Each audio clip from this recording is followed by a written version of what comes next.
Thinking about things. It says we are live on the Okay. thing. Now it does, yes. Hello, viewership of. Viewership is showing 0. Well, you just Good morning. started.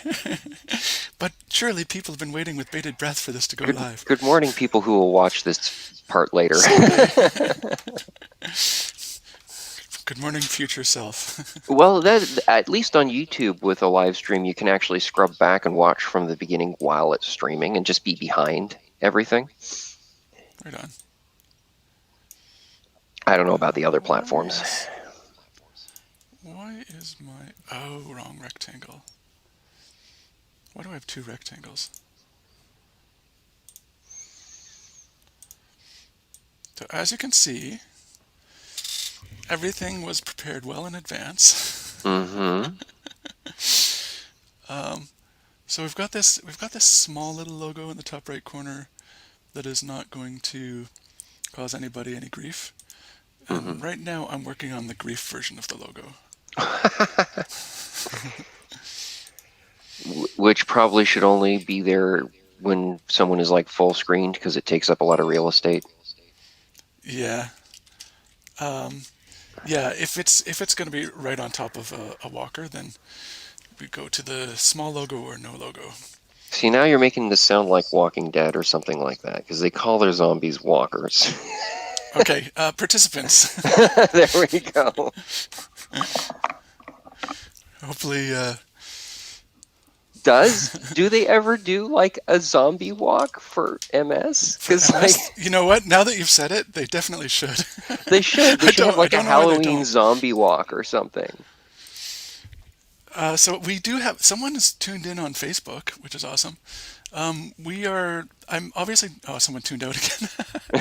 What is obviously, this? No. obviously not quite walking yet. Yes. Um, Still in the walk preparation mode.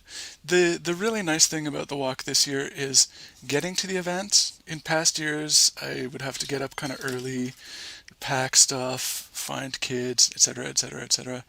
Right, and go to the place where the Go to the walk is to place, take place. find parking, be there early enough to do the registration and the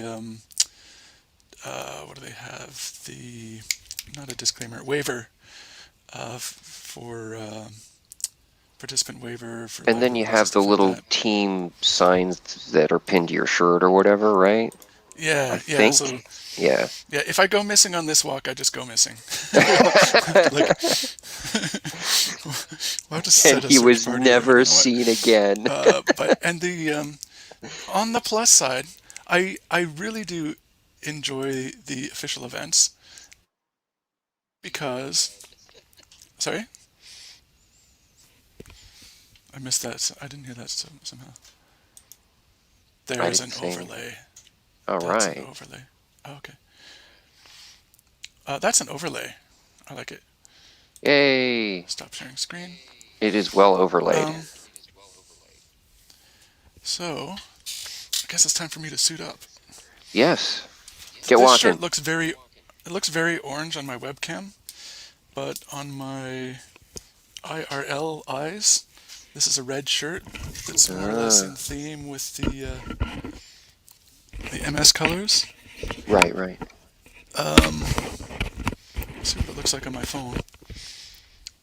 I've got my handy dongle, Hey. which allows me to have my headphones and also a spare charger in case on the road I run out of power. Ah, nice. I have my portable live streaming device. Let's see if we can get this Also to known work. as a cell phone? Not today, it's not. No? Today it's a walker. Do-do-do.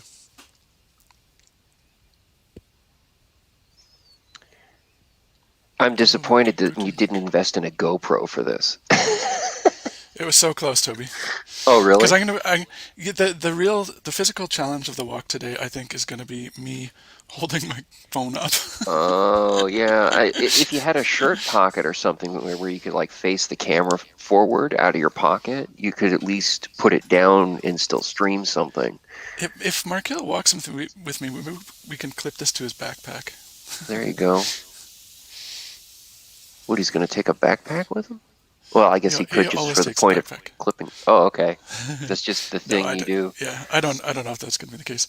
Well, I mean, I always, well, not a backpack. I usually have a satchel with me when I used to go to and from work when there was an office to go into. Well, I mean, there is, but no one's going right now.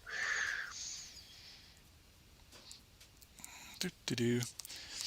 This is part of a very strong tradition for Andrew live streams of like not quite starting on time. Mm, There are always technical difficulties, I find. yes. I just want to go to the link. Come on, people. Has technology really made our lives simpler? Yes, it has.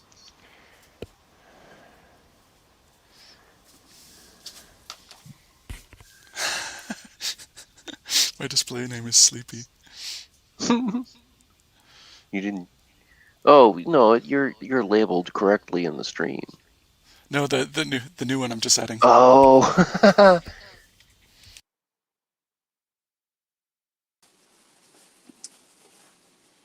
Oh, hello, There. stream. Original flavor Andrew's gonna drop off. All right. There. Yeah, I have a good close up of my nose. Excellent. Don't need this one. Uh, I am. So you can full screen me, I guess, right? Yes, I should. There we go. This isn't going to be awkward. Not awkward at all. And I might be able to. This is not the best aspect ratio, but it's a bit more comfortable for walking and prepping. Okay. Yeah, all the vertical phone people are going to freak out. Ah, vertical phone, I know, phone, right? ah. If we get another participant, though, we can be side by each, and they'll be like, "Oh, that makes sense. That all makes sense now." Yes, Good yes, directorial exactly. choice. With the cinematographer's appropriateness. I know whenever I like, oh, this video looks interesting on YouTube, and then I'll go click on it, and it's like a cell phone recording, and of course it's a vertical phone. I'm like, I can't see anything, right? Like, because Yep. like it's usually like something that's happening in the street or something, and there's stuff going on to the left and right, and the person isn't moving, and they're holding their camera on like the least interesting part, and you're just like, if it is in landscape mode, I could see what is going on, right? Okay, so I've got my dongle. Sounds awkward. I've got my spare charging cable. I've got my spare battery. So it should be okay for power. Got my cat. She's not I don't think walking. you'll be walking the cat. Not walking the cat. It would be the world's slowest It'd be MS the walk. most erratic MS walk course. It might be Because one of the the. cat is like, what's over here? It might be one of the shortest MS walks because. Oh yeah, depending. She'd probably tear my arm off, and then it would be Freak out and want to go back inside. Yeah. MS trip to the hospital. Well, So you could walk to the hospital. Should I bring my skateboard on the MS walk? There's a skate park at the end of my route. I don't know. Okay, Can water. the skateboarding be sponsored? Yes, skateboarding costs extra. Danger pay. So this year, as I said, normally there's an MS walk that you go to and you walk with other people, Right. like thousands of other people. But obviously that's not a good idea right now. Yeah, this year, they don't want people having MS and coronavirus. Yeah. So it's DIY. Today is walk day, and you bring your own walk. People have been, raising money for the MS Society via the usual portals and such. Mm-hmm. And lots of people doing lots of things. At noon, the MS Society is going to do their own live stream. Mm-hmm. I don't know exactly what that's going to look like, but I imagine, I suspect it's going to be pretty boring. You like sponsors talking and stuff like that. But occasionally they do have some good speakers at the beginning of the Right. Maybe just live talk event. about MS MS Walk and stuff. stuff like that, Yeah, and yeah, why this matters, sort of thing. yeah. People who are living with MS would tell their story and why they're involved with MS Society and or fundraising and So it could such. be good for someone who doesn't really know a lot about it. Yeah, and I mean, I don't really know what they have planned. I Mm-hmm. think we can. I think you could go to the YouTube video in a tab and do a share screen. We could check it out on this.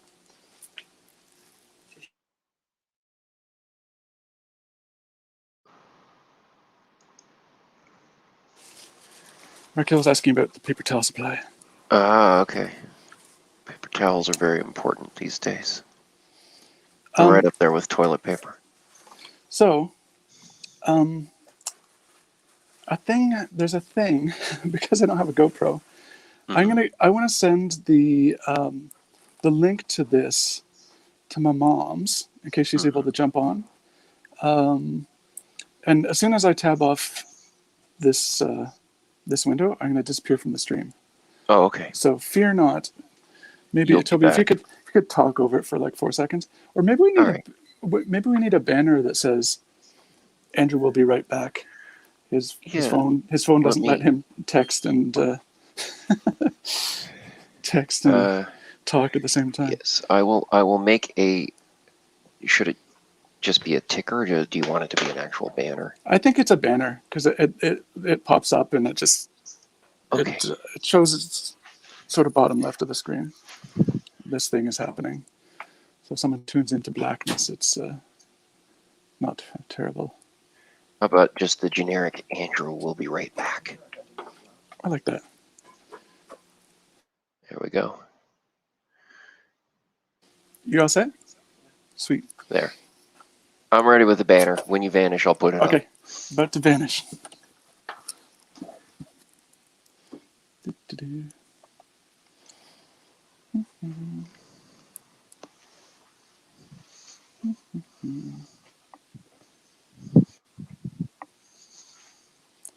I can still hear you. Can you still hear me?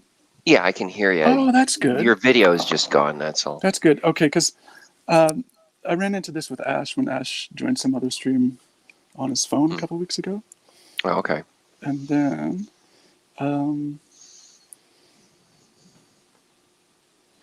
just texting my mom. Sent her the link. Should just work in. What is the Safari? Yeah, If it's shout out to StreamYard. Yeah, she's on an iPhone. Okay. Shout out to StreamYard for making it really easy to have video guests. Yeah, it Without is having very a- simple to join. Just enter a screen name, test your mic, and boom, you're in. Maybe I should send that to Mark Hill as well, in case he wants to. Probably. He said no. Go away. I just I almost walked out the door. I've had to pack so much stuff. I almost walked out the door without my actual mask. Ooh. Yeah. I looked. I did peeked over, that and there's once Mark by Hill. accident. Yeah, I've done it just a couple times, but no idea what this is going to do to my mic. You still sound all right. Cool. Okay, Mark Hill is officially walking. All right. Well, you are back, so I'm getting rid of the silly banner. There we go. Cool. Yeah, so the team is pretty small this year. Oops. Mike and Jade. So Mike Hyde. Oh, the cat escaped. Uh-oh. She is going for the walk. The MS walk has become an MS run to chase the kitty down. Oh, kitty. This is Wendy, I'm sure. Look. Come on, Wendy. Oh, no. She just shrugs. No pets allowed, no Schmetz allowed. What do you think of her gait, Toby? Do you think in her old age? Like she doesn't seem to walk. She doesn't seem to walk very easily or straight. She looks like she's kind of in stalking mode. Oh, I think I'm losing your connection in the hallway. I'll just put up the "Be Right Back" banner. So Andrew is in the hallway chasing down his cat that escaped when he's trying to start his walk, and because he's in the hallway, his stream is a little glitchy, as you can see right now. But when he's somewhere where the broadcast is clearer, that will clear right up. We'll see how that goes. Mac, I'm heading for the stairwell once I recover the cat.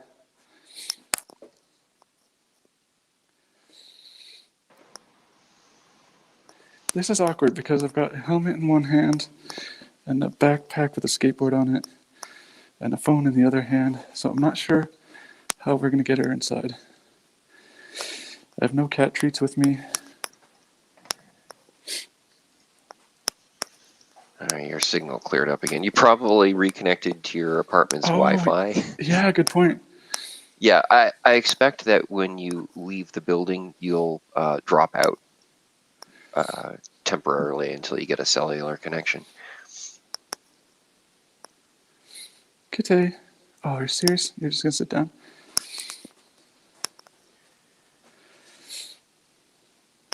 Cat cam.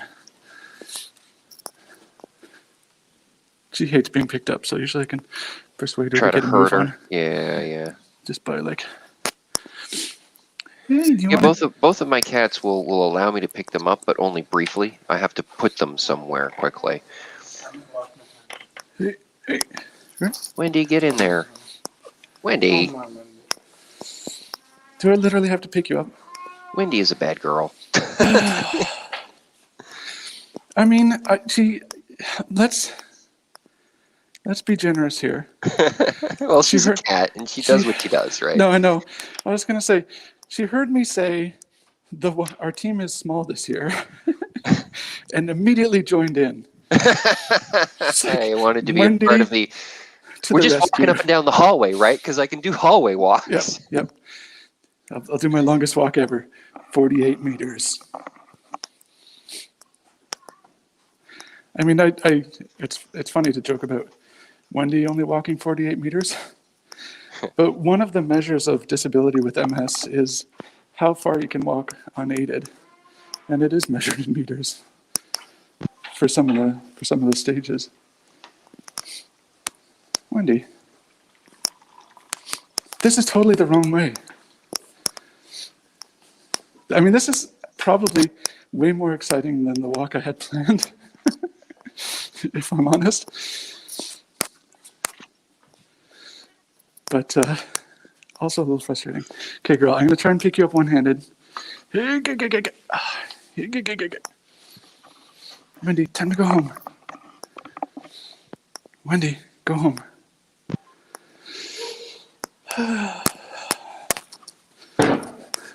Sorry. This is really hard with the skateboard.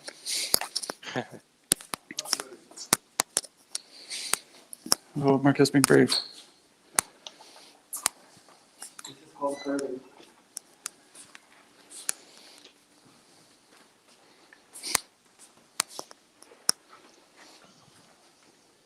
Surprised that you haven't dropped out again yet. Are you still trying to herd the cat? I had to step away for a minute. Oh yeah, she went like all the way down this other hallway, and then I failed to pick her up. May have put a hole in the condominium with my skateboard. Yay, success! Thank you, Markil. That was the action adventure portion of the walk. Yeah, apparently, yes. Stay tuned for more excitement.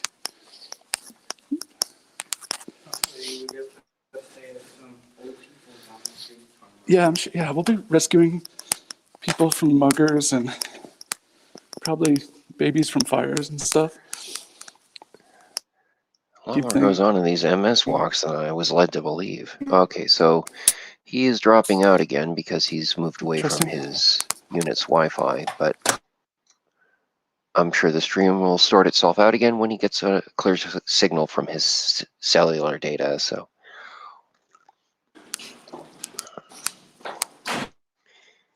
yeah, he's probably going to drop out for a little bit there while he's exiting the building.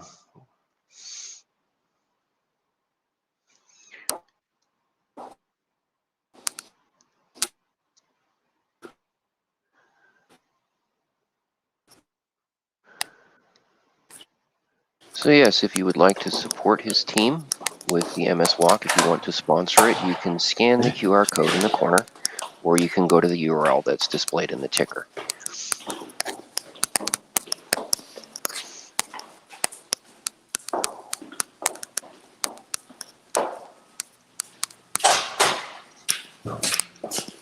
Here we go. Am I back?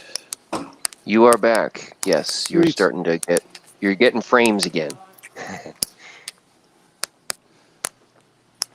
Isn't it beautiful outside, Markel? Look at the blue sky.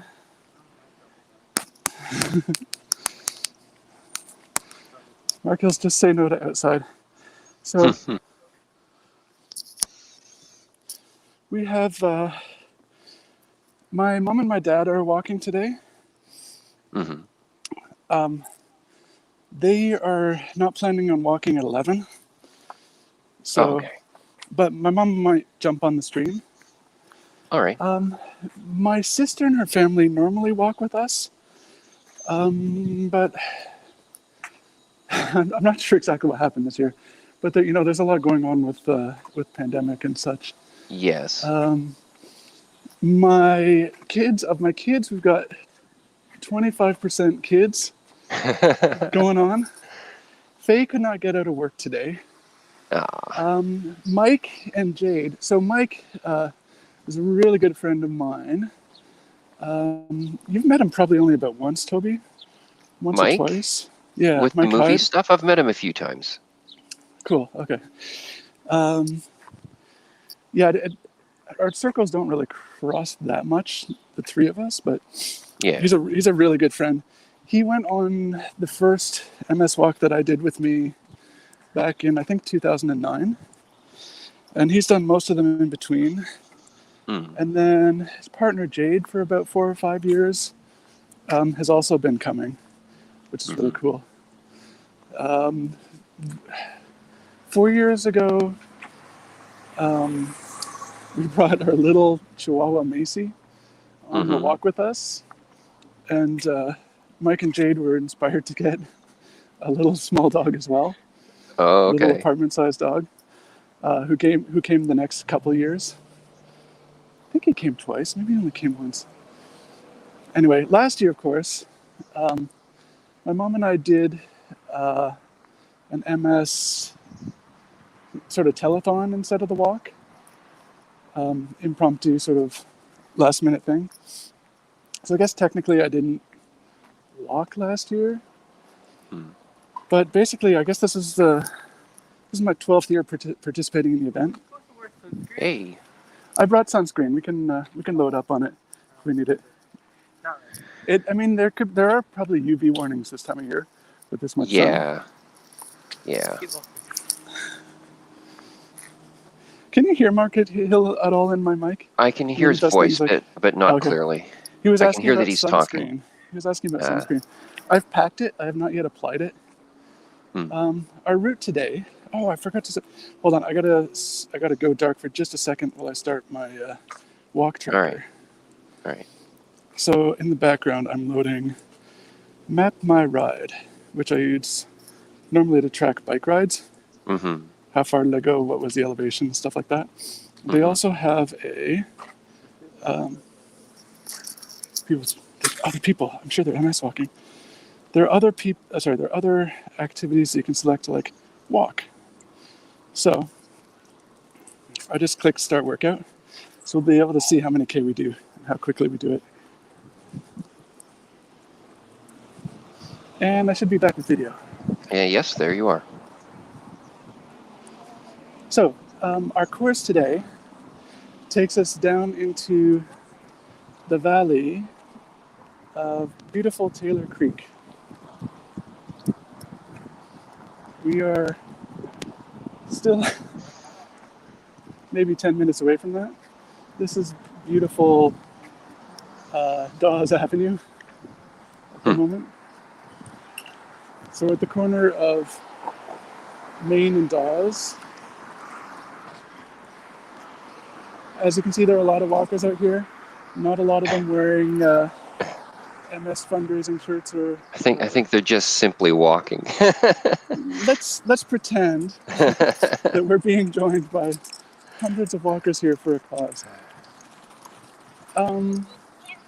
Stream Master, thank you to Yes. Stream Master Toby for sitting in the dark at a PC on this beautiful day and looking after all the stream stuff that I actually can't do on a phone.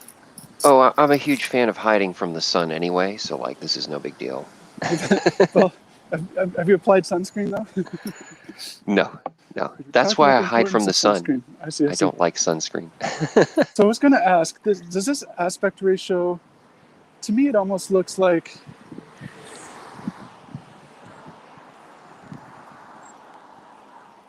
Which, vertical or horizontal? Yeah, for me, just like. Well, horizontal MS just walking fills the screen nicely, and the But it seems vertical like- is. Well, Seems it's like only there's too much head. yeah. It's you're clipping off the top of the frame. It's like kind of zoomed in, I think. I think I don't know what to do about that. I think it might require too much concentration, and it's a bit awkward to hold. Yeah. Just do the vertical. Just do the vertical. Right, I'll do this for now. Yes.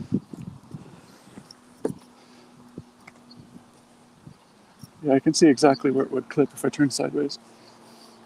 Yeah. It's like we get to see like your nose in Mighty Beard when you turn it sideways. I really meant to do a beard trim for this, but that's Don't sort of we like, all forget that these days? I wasn't forgotten as much as slept through. I was up late last night doing stuff on the internet. It's much more innocent than it sounds. Well, I mean, aren't we all up late doing stuff on the internet these days? Yes. All this stay-at-home stuff kind of messes with your schedule. Yeah. I said that a little bit tongue-in-cheek because I happened to be up last night having an online party with Toby and Mark Hill, as it turns out. Did you have any trouble getting up this morning for the event? Oh, only because I I was was up slightly past 1. hungover because I was drinking whiskey last night. Were you? Yes. That explains. And I don't really drink that much or at a time anyway. I've been drinking in the last few months a little bit more frequently than I usually do. Usually rarely, but like once a week or so now, I'll have some alcohol, usually on the weekend. And I had a little bit too much by accident last night, and so I woke up a bit hungover. You were really mad at the author of the Champion 6 rule. Well, I am. That wasn't the alcohol talking. I was steamed about some of the decisions with the latest version of the rule book. I'm gonna let me know what happens to my audio. I'm gonna try and unplug the hands-free to see if like Mark Hill could actually hear you over the ambient traffic, and if you can still hear me. Okay.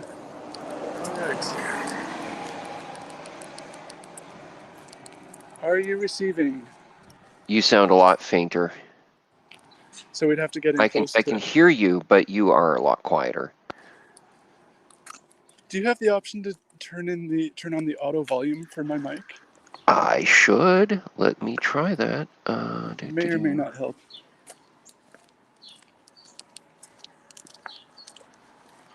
Edit mic settings. What do you think? Auto volume adjust is already. I had a feeling Auto It's on the volume way. adjust is already That's enabled. probably why he was getting a headache. Interesting. Toby and I were like, we're on for a little while after the game, and he was railing against the some of the decisions in the new rule. Yeah. The big one was they dropped like 3 or 4 really common powers. This is totally off topic, Yeah. but it's kind of on topic because it explains the late start a little bit. Hey, I was here on time. I was not late. I was on time, but I wasn't technically walking. Hmm. I was more like working on overlays and logo. I got really excited because there were some people walking across the street with I don't know if I have them in frame. It's like they're wearing red and they're walking in a herd. I wonder if they're doing an MS walk. Could you imagine if there was like a Star Trek convention at the same time as an MS walk? Let the confusion begin. It's also like, we live in Canada. We just had May 2-4. Canada Day is coming up, not too far away. So people start wearing their summer red. Yeah, I never enjoyed wearing red.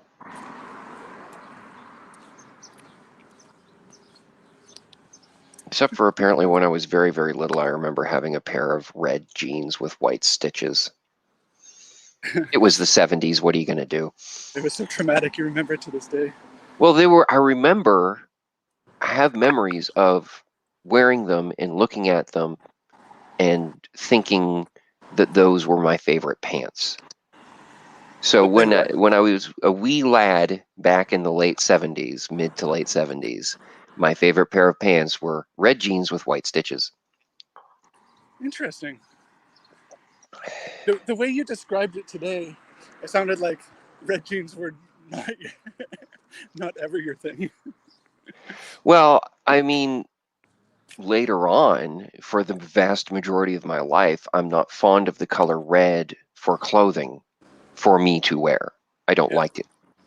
But when I was very, very little, oh, we got someone here. Woohoo! Pat. Hi. Hi. I'm It's not Pat. walking. Welcome. Where are you walking? Hi, Toby. I haven't seen you for a long time. Yeah, it's been a while. I'm in my bedroom at the cottage, walking round and round. How many steps is that so far? Actually, could we drop that overlay? Or what? do the minimal Oh, one? yes, of course. Hold on. I just have to find it. The other thing that Okay. might work is there's a side by side, or The not thing side is, by side. wait a second. There it is. Don't do anything because I'm leaving. Oh, it Oh. only takes a second. Man. You're not allowed to leave. I'm not The walking. stream is terrible. I'm leaving. My picture's terrible. I'm going to go put my makeup on. Just kidding. Yes. But Back to wardrobe. I was just testing the stream. Are you going to still be here at like 2:00? No. No? Because I'm gonna walk for I'll probably do like a 5K walk, which will Okay. not take much more than an hour. So I'm going to walk to the living room and back. No, but my understanding is that you and Tom are actually doing a walk as well, but it's like you're doing the 2 p.m. version. That's right. Cool. So here, can you tell I'm walking now? Yes, I see motion. To be honest, Pat, when we started streaming at 11 o'clock, I was sitting at my desk in the office, working on the overlay, playing with the MS Walk logo and stuff. There's my tree outside. And there's Tom. He's at church. Tom's at church. Where is he? I haven't properly thanked him for sponsoring the walk yet. That might be fun to do, actually. Is like contact the sponsors and get them to drop in on this call. Thank you for sponsoring, by the way. Anytime. One of my biggest sponsors. Same time next year. Yep. more or less. Hopefully, we'll be at Downsview Park with a couple thousand other people, free hot chocolate, all that other good stuff. I hear, What was that? I hear birds. Something with you. We lost our audio there. It got choppy. I hear birds on this. Sorry, we lost your audio a little bit. Hi. Oh, she's dropping off.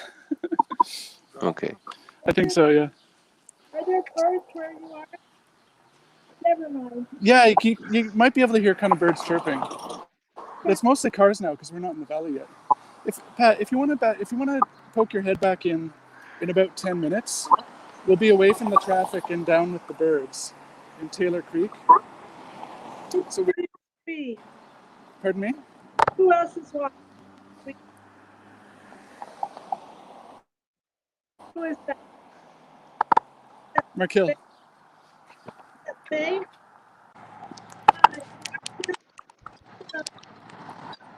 Hello. We're having a lot of trouble with her audio. For you, Martin. Watch this.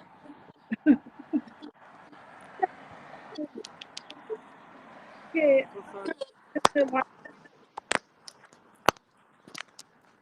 Get my phones back in here. Apologies for people with motion sickness sensitivities for that last camera turn while I got my hands-free back on.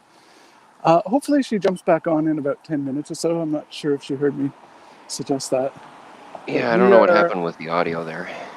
Well, she's kind of in the wilderness. They're in Prince Edward County in a cabin by the lake. And I think their internet is via some like sort of satellite, not satellite, but it's not cable. Let's put it that way. Not fiber optic.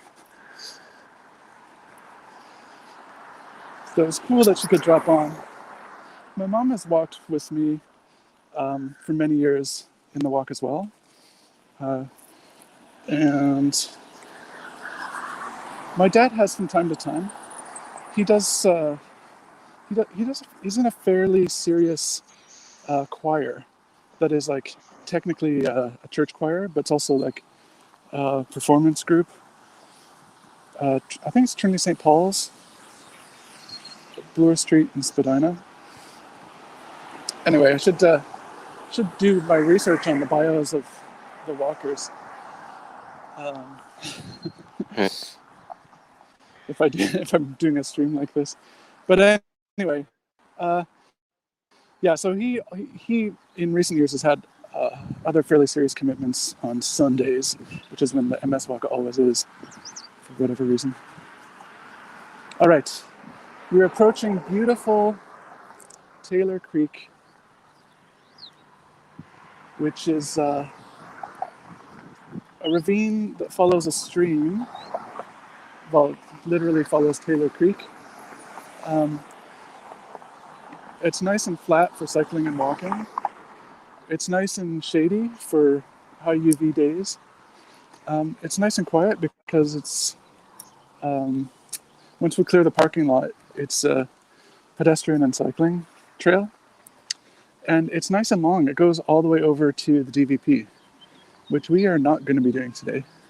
But if you're on a bike and you head over all the way to the DVP, you don't actually take your bike on the DVP, obviously, but pardon me, it links in with the Don Valley Trail system, and you can head up north at least as far as Sunnybrook, or you could go south down to the Lakeshore Trails, which, Lakeshore Trails are pretty famous in Toronto for cycling routes. So if you don't have MS and you have a bike, or if you do have MS and you have more energy than I do, you can do some incredible cycling adventures in the city, away from traffic. and without a lot of climbs, because the Don Valley is a valley system, Lakeshore is a lakeshore, and Taylor Creek is a fairly flat valley as well. We had that hill we came down to get here was pretty rough, but to climb out on a bike, but the trail's really good. They should have the MS walk here. I joke, but actually, I think I don't know how many years, but definitely the first year and a number of years afterwards, the MS walk was actually started at Sunnybrook Park, which is part of the Don Valley trail system, and headed south. And I forget how far south it went, but that's the end of that story. Yeah, I remember seeing, actually, I think it went past my my office, because I remember seeing the banners for that strung over. Yeah, Did they ever go down Leslie? So basically, the entrance to Sunnybrook Park is off Leslie. Right. So they would have had banners saying MS Walk this way. Then people would be turning into Sunnybrook Park, which is, close to your office. This was a banner that would span the street. It was overhead. And so I think it was actually part of the route, maybe towards the end of it, because Leslie dead ends at Eglinton. Huh. Or it might have just been a big ad for it. But my impression is that it was like part of the route or something like that. I mean, I could be wrong. We didn't end up on the road. Any of the times I've done the walk, they haven't done what a lot of these, rides and runs do, which is close city streets. Right. It's been in park systems. Okay. So the last number of years, it's been at Downsview Park, which is, I find it's less interesting than something like this, which is where, there's wildlife and nature, and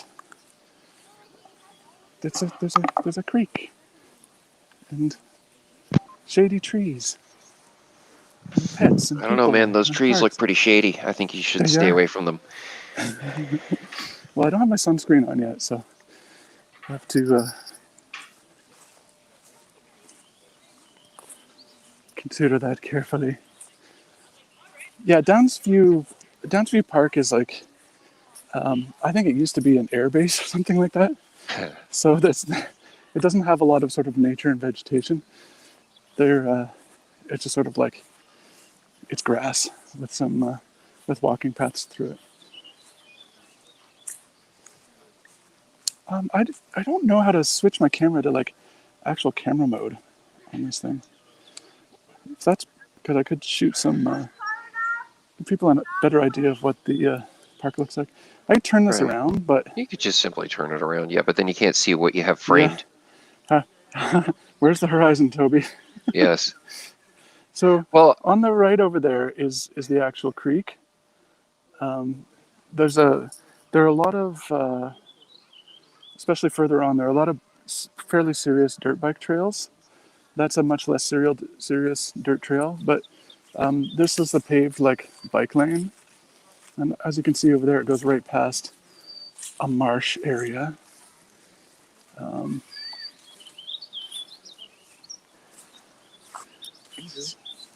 Question.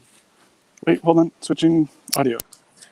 How much CP would it cost if I had a skill that was called sharpshooter, but I don't use guns? I still like objects instead. So, you would buy combat skill levels with throwing. Throwing? Yeah. Okay. And it would be cheaper than just buying OCV because it only applies to a certain thing. What do you mean? If you buy OCV, it's like you're really good at hitting things with anything. Mm-hmm. If you buy OCV with a limitation to only with throwing, then it's cheaper.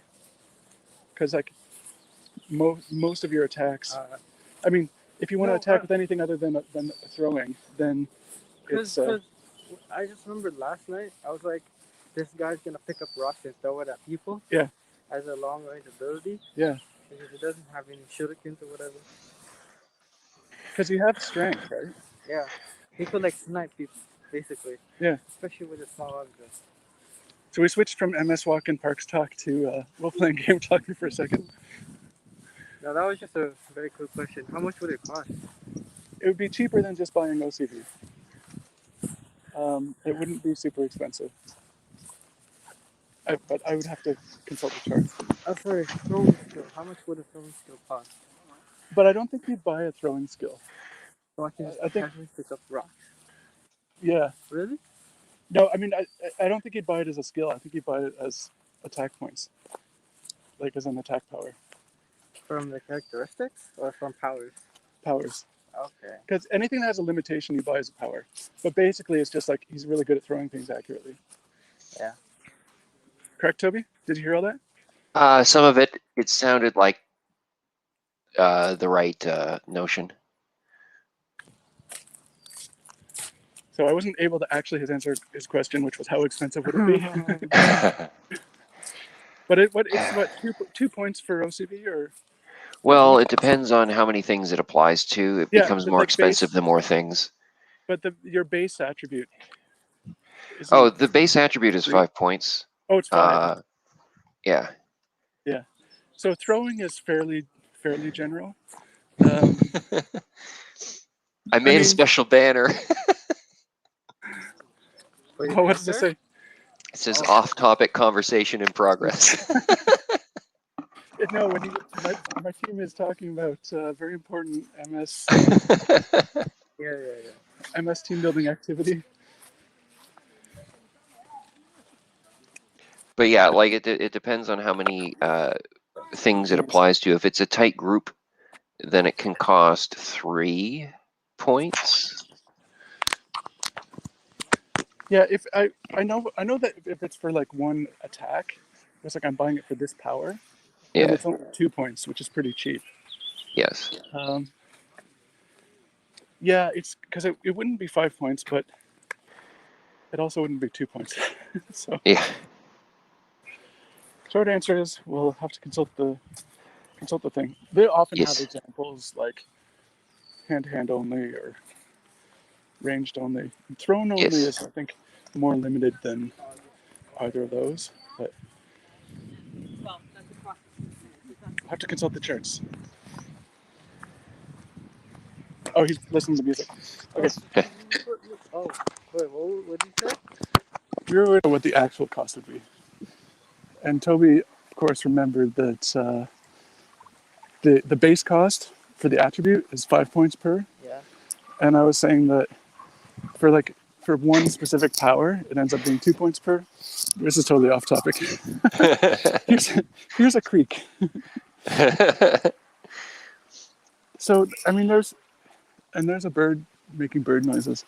There's really something to, I wasn't timing it, but I think it probably took us 10 minutes to get from, the city to nature trail, which is, I really value. Yeah. Running water is good for your soul. There was of course I can't cite the specific study or even who did it, but I read an article recently where some European research group, almost definitely associated with a university, were studying, trying to quantify the effect on a person's sense of happiness based on the number of birds that are around. And they were able to put a price tag on it. They're like, being able to spend time near birds equates to this much of a pay raise in terms of general well-being in a population. I'm not sure exactly what the lesson is from that. My mom is like, yes, obviously she's an avid bird watcher. Yeah, I remember birds that. bring happiness. But she had a very, very fancy camera for that, as I recall. I believe so. And binoculars. But apparently, yeah. scientifically shown a strong correlation between general sense of happiness and contentedness in life and access to green spaces. Yes. Hello, Dougal. I don't know how you control for other things. Like, seems like you're, I don't know. There are all these other factors that spring to mind that could be involved there. But Usually the best way to account for other factors is to study those factors and understand how much of an impact it has. yeah, When you don't really know anything about it and just know that it might be a factor, then you sort of question marks as to how much it impacted your information. you'd want to look at your test group and see if there were other correlations. I think a certain class of people in your country has access to green spaces. Why is that? And that might be a factor as well. Okay, I am going to go dark for just a second.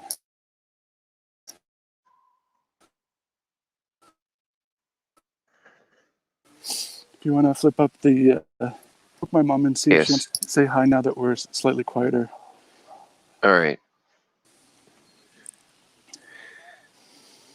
Where'd she go? All right, let's try and use voice to text. Will it let me do that?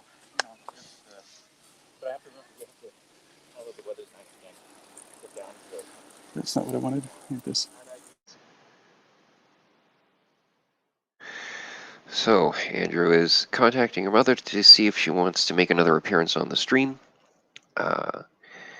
If you are interested in supporting his Before, team's but MS Walk, you can the audio scan the wasn't QR great. code or go to the website I listed in the ticker. just I just texted my mom to see if she wanted to pop back on now that we're. But she might want to hear background noise. We shall see what transpires. Yes.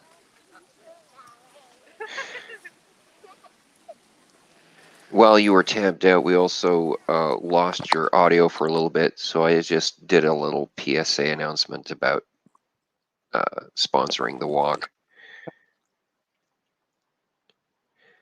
Do you hear me again? Yeah. Your frames are really low and your audio cuts out periodically. I think you're just in a bad signal area of wherever it is you are right now. Okay. The other thing that happened was I was using voice to text to bug my mom. Right. Oh, it probably took over your mic while you were speaking then, yeah. Because I thought, oh, the stream will be able to hear this, but it might have been fighting for. Yeah, it probably stole the for camera mic access temporarily. the mic. Yeah. So I just said. Up, she's back.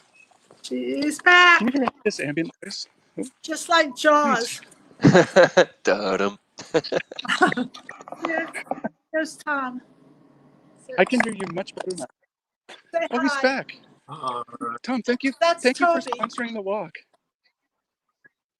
Oh, Toby's hosting that. Oh, did I? You did. Thank you very much. One He of did. the first sponsors this year. Yeah. There's some. Yeah, the other was me. And you know the here by now. It's Sorry, what's that? freezing out here. Oh yeah. It's cold here. It's mid-teens and the sun is probably too strong. I tried to show you. Can you hear Tried me? to show you a chipmunk. Chipmunk left. Look, mallards. Trees. Mallards. Aha. Well, you're pretty small. Everybody's pretty small. I turn my screen sideways. True. Can I do something like I can do in Zoom, which like make you full screen or something? Talkers full screen. Well, I can full screen Andrew, but then you won't be on the stream. No, that would never mind. That would be too scary. Yeah, ideally, we would want to take me out and have it just be the two of you, but unfortunately, there's not a setting for that. We wouldn't want to do that. Where you're the host, you're running this whole thing. Well, I'm just here to make sure things are running while he's like, doing his walk. I'm not really part of this, except in a managerial supervisory capacity. Okay. You can call 911. If any of us need it, you can call 911. Exactly. Yeah. So the thing that I can't do on my phone, that Toby can do at his computer, is add participants. So when you're in the lobby waiting to join in, Toby's there going, "Oh, there's someone in the lobby. Let's let her in." And he can also hide and show the banners and all that good stuff. So he's managing the stream. So if people are commenting, he can show the comments in the stream as well. And on my phone, I don't have access to any of that stuff. I didn't want to try and lock my laptop. And I have been looking to see if there's comments, but apparently we're very, very boring. There's no comments. No one knows we're here. Now I can't get you guys back. Uh-oh. Alt tab.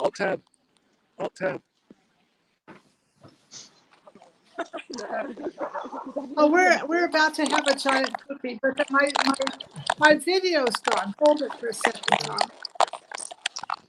Oh dear. I'm gone. You could also recording. Okay. We still have her audio. Can you see? Oh, yeah. She's back. Yep. Cool. I'm having my coffee. Then she's back. Toby, do you want to solo me for just a second so I can show this stream from the bridge? Sure. So I'm having an MS cookie. how's that? I see trees, and I think I see water through the trees. Hold it down a little bit. Pan down. There you are. There. There's a song. Now I can see it. Trees. I can't remember the song. I see trees. Anyway. Sorry, the only one I know, it starts with I see Spain, I see France, and I won't finish that. No. Let's see. No, who's it? Is it beautiful? It's a small world, or it's a beautiful world, or something like that. Anyway.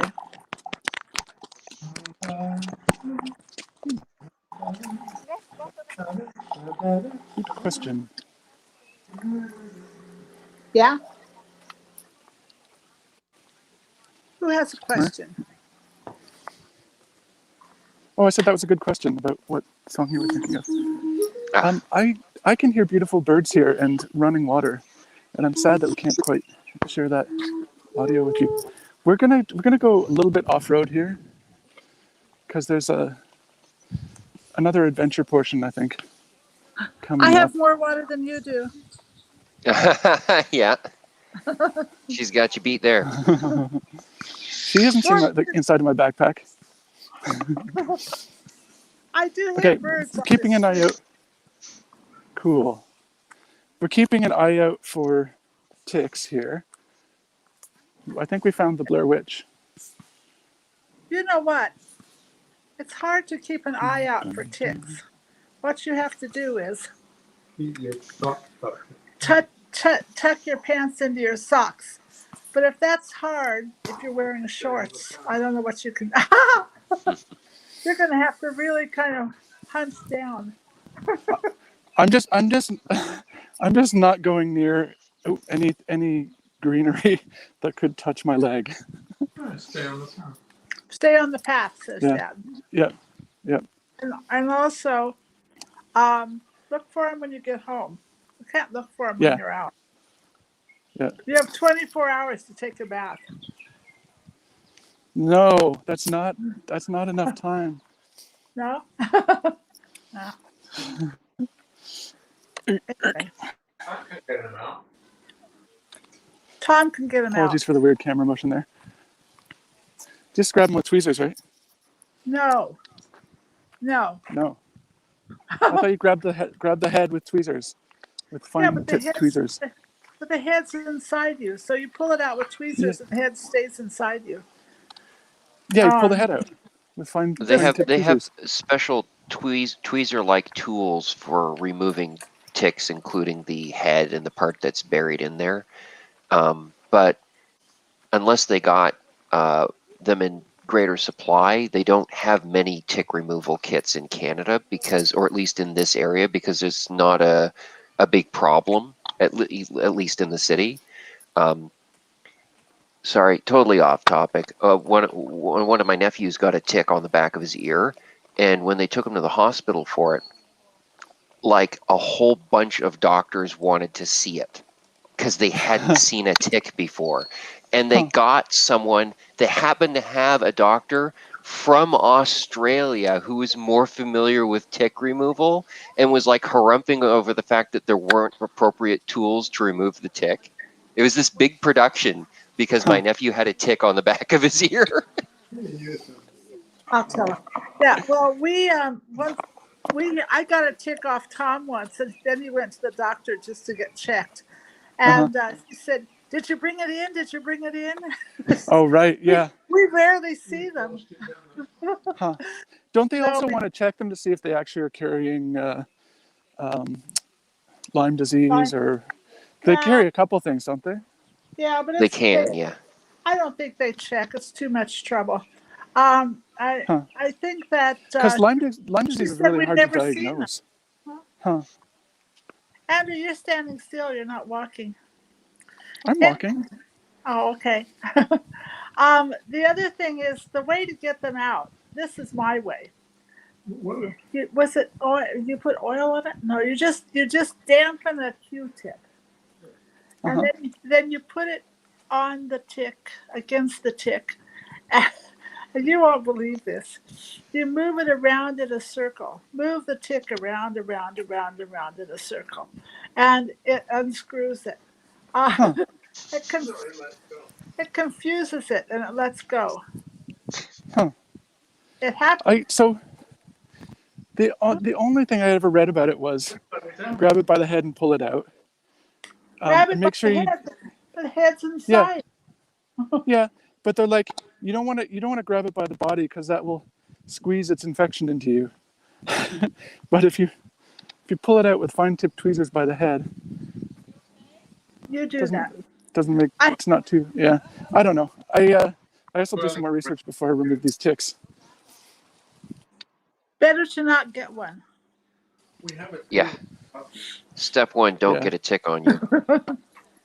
We have a tool at the cottage. It's like you fit it. So if I get a tick, there's just a 2-hour drive in my future. Just drive out here. You can make it in 24 hours. And it's like a kind of keyhole type thing. You put the tick through the big part of the keyhole, and then slide it down so it's in the narrow part, and then pull it. And I've seen those in pet stores. Hey, look, it's Buddy.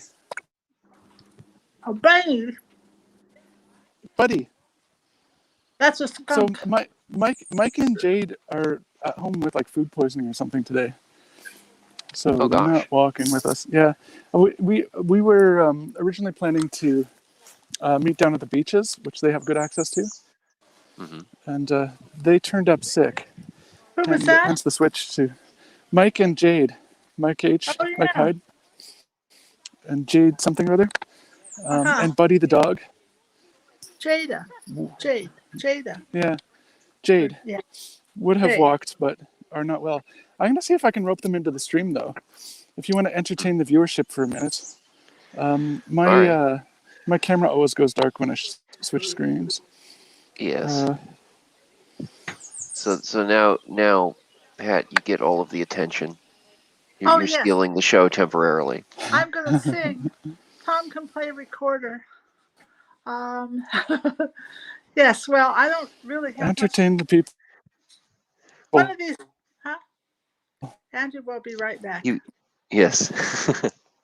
One of these days, I'm going to watch your ghost show, maybe. Maybe. It's like You might have some fun with it. My mother actually watches, and she's entertained by it. I think she's your Yes, most faithful almost every fan. episode.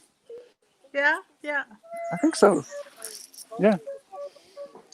We have a couple Oh, letters. couple what? Birds. Tom's entertaining you now. Oh, Yes, he I hear just the music. he just quit. Never mind. Aw, Sweet. entertainment over. Camera We are was no longer entertained. Anyway, I don't understand video games, firstly. And secondly, it seems to go on for hours and hours. I've never said this to Andrew, but really, I can't do something for hours and hours. Oh, well, people drop in and watch for a little bit and then they're done and they go away. It's not like you have to watch this for its entire duration, right? So Oh, okay. What happens when you find a ghost? what you have to do in that game is you have to identify it. Oh. So you have to figure out what kind it is. So you have to you use all the usual ghost hunting paraphernalia you see on those ghost hunting TV shows. You've got the little radio spirit box, and you put down a book and see if it'll write in the book. And depending on what it responds to, that lets you know what kind of ghost it is. But also, it will periodically get angry and try to hunt you, and you have to hide from it. Oh. Good. And so are there two characters, the two of you moving around in the Can y'all scene? hear me? Yes, we can hear you now. Hello. But your image is frozen. And it still says you'll be right back. Well, because that's he's not Toby. quite back. I'm back-ish. We'll wait until we get some video, and then I will get rid of that. The first Okay, all right. first couple times I Oh, played you're the dropping out, Andrew. I think ghost you're in a bad area for game. data. Excuse me. Talk about a bad area for data. I'm You should try discounting. back. Not back. You're kind of Keep back. dropping out. Try the other side of this river. Swim across. We're gonna try the other side of the stream. Okay. Yeah, because right now you're like a we're series of gonna wait for a photographs. You're like I took 500 pictures of my MS walk. I would like to show you now. Please sit down, and I will put them all up on the TV in order. That's what it looks like right now. So, Thank Mark, goodness you'll have the for mask the on. stream master and the guest. Yeah, I think he just forgot to take it off. Okay. Why don't you have one? You're in nature now. You can take your mask off. I'm in nature. It's really well ventilated. We're not going within 6 feet of anyone, basically. He can do what he wants. Obviously, I have one with Mark me. Hill can do what he And I had wants. one I when I keep was- mine on for warmth. And also to keep the bugs out. Oh yeah, It's amazing. I think even that might be good. if COVID ever ends, I'm still going to wear a mask when we go birding because the bugs don't fly in your mouth that way or your nose. Anyway, I am on my way out again. I have to go. Cycling in the valley. I was talking up. Oh. Earlier, close your mouth for the clouds of bugs. If you're not wearing a mask. That is true. All right. Well, thank you for dropping in again. It was good to see you again. Okay, if you're nothing. Anyway, I was going to say if you're still around at 2, I'll drop by, but I think it's going to be over then. I think so. Yeah. Yeah. So He might be skateboarding. We'll see. Toby, do you skateboard? Oh gosh, no, that was just Andrew's thing. I was always clumsy on a skateboard. Oh, good. I'm glad you don't, because I think it's. Don't tell Andrew. I think it's crazy. You Anyway. You could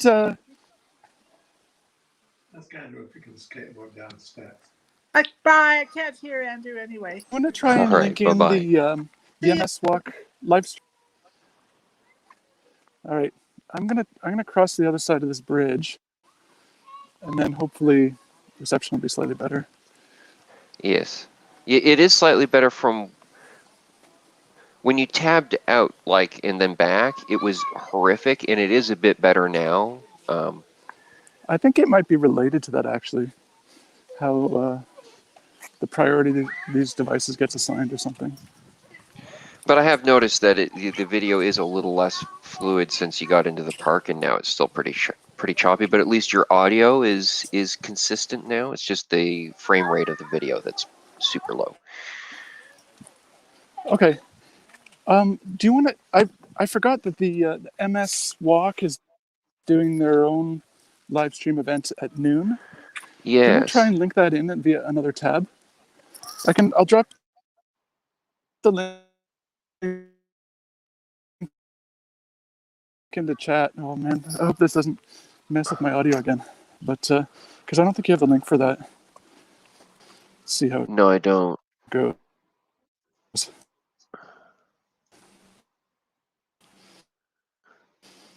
Da-da-da.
Andrew's signal is kind of low right now, and he just sent me a link to try to share another MS Walk related video feed. In the meantime, if you'd like to support his walk, you can scan the QR code I'm about to put up on the screen. You can scan the QR code, or you can go to the URL. What you can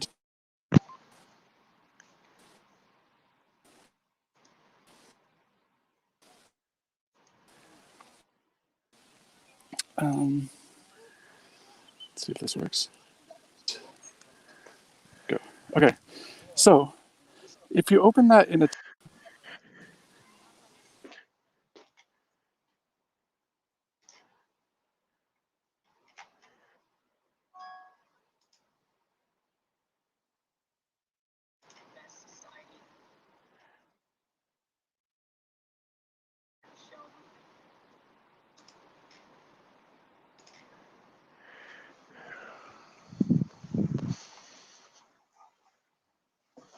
So we've apparently lost Andrew's signal at the moment.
years.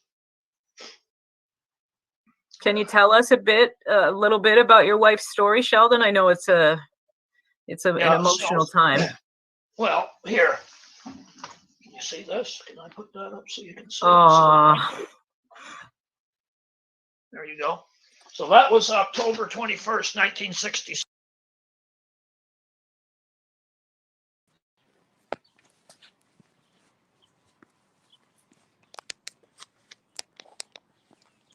All right, we got you back finally. Cool. I saw you got the MS Walk live stream in there as well. Yeah, well, I had it in there shared briefly, so we can switch to it. I have it muted right now. I'd be interested in seeing what they're doing, if you're cool with that. Okay. I was thinking it would be best to turn off all of our banners and stuff if we're gonna put that on the stream temporarily. Okay. All right. I will main screen it in just a moment. Cool. As the kids get into things, and her clientele was so great to change their date from one day to another, or a couple hours early or late, so she could get in on them. And anyway, she was 40 years old when she was diagnosed. Originally diagnosed with transverse myelitis, and it turned out not to be that. A year later, she was diagnosed with MS, and it's just so great to see these gals here today that are still walking a number of years after. Surely by the time she was diagnosed 2 years in, she was pretty much bedridden. And although she was she was on what's the name of Beta-Seron, and of course there's no way to know if it really did her a lot of good. She still had a lot of relapses, and it was relapsing, remitting, progressive. It was sure. the way it was described, and it was certainly progressive. And it was only a few years. She was a hairdresser, she had to give that up. She was a seamstress, and she had to give that up. And then she got into crewel work and needle, cross stitch, and a whole bunch of different things. But eventually, it was just. Then she became an investor, and she can just talk, and didn't have to be using any buttons or her hands or anything. And Sheldon, I wish you could see some of these comments. There's some lovely things saying what a beautiful tribute to your wife, and there's so much love from the MS community and support for you right now, and that's a big part of the MS Walk, is to just feel the support from the community around you. So thank you for being so vulnerable. Truly inspirational to hear from you and sharing part of your story. Thank you so much. thank you. Yeah. God Wonderful bless to you have. all. Yeah, MS Walk can be a difficult day for some, as we're celebrating here too as well. Our final participant that we're going to speak with is in Red Deer, Alberta. So if we can connect with Becky, loves to have a big smile on her face. Wonderful to hear from some of these MS Walk participants. Looks like you're ready to walk, Becky. Oh, I am ready. Yeah. I wish we were all together, but this is better than nothing for sure. Yes. Tell us your story with MS. I was diagnosed with MS back in 2012. I was 37 years old at the time, and still now. I was working in a long-term care facility. And so all I knew was really scary MS cases. I was seeing people with late stage, but the most important thing, I was seeing people that didn't have the medications that we do now. And that's the difference. That's the difference that all this fundraising makes, the medications and the treatments and the support we have. Yes. And you always have so much fun on MS Walk Day. I know you would have had some sort of huge gag or something. Today, the MS Walk Day is a day of celebration for you and your family, I think, right? 100%. Every walk, my entire family comes, my husband, my 3 boys, my daughter-in-law, my mom and dad, my brother and his wife, and my nieces, and all of our friends. And we make it just a huge celebration because we need to celebrate every day. And then after the walk, we always come back to our place and have a huge barbecue just to celebrate. It's a good thing to celebrate. Well, thank you for being on today, and love to see your beautiful smile. Wonderful to have you here. I hope you have an amazing walk today with your family. Thanks for joining us, Becky. Thanks, everyone. Keep fundraising, keep working. We're in it together. We have a huge community. You're not alone. I love you all. Have a great walk day. Yeah, each year, one of the best parts of MS Walk is just all the amazing teams who inspire tons of enthusiasm and excitement. And we are bringing back some of the team awards. So this is fun. We'll be announcing the best team name, which is certainly going to be hard to narrow down. There's a lot of creative ones. Also, largest team award. There's going to be one for every walk site across Canada. So here are a few of the creative team names. So from Delta BC, we got McCallum's Miles. Good use of alliteration there. In Yellowknife, we have a team called MS All the Time. They must be fans of soap operas in Melfort, Saskatchewan, The Young and the Breathless.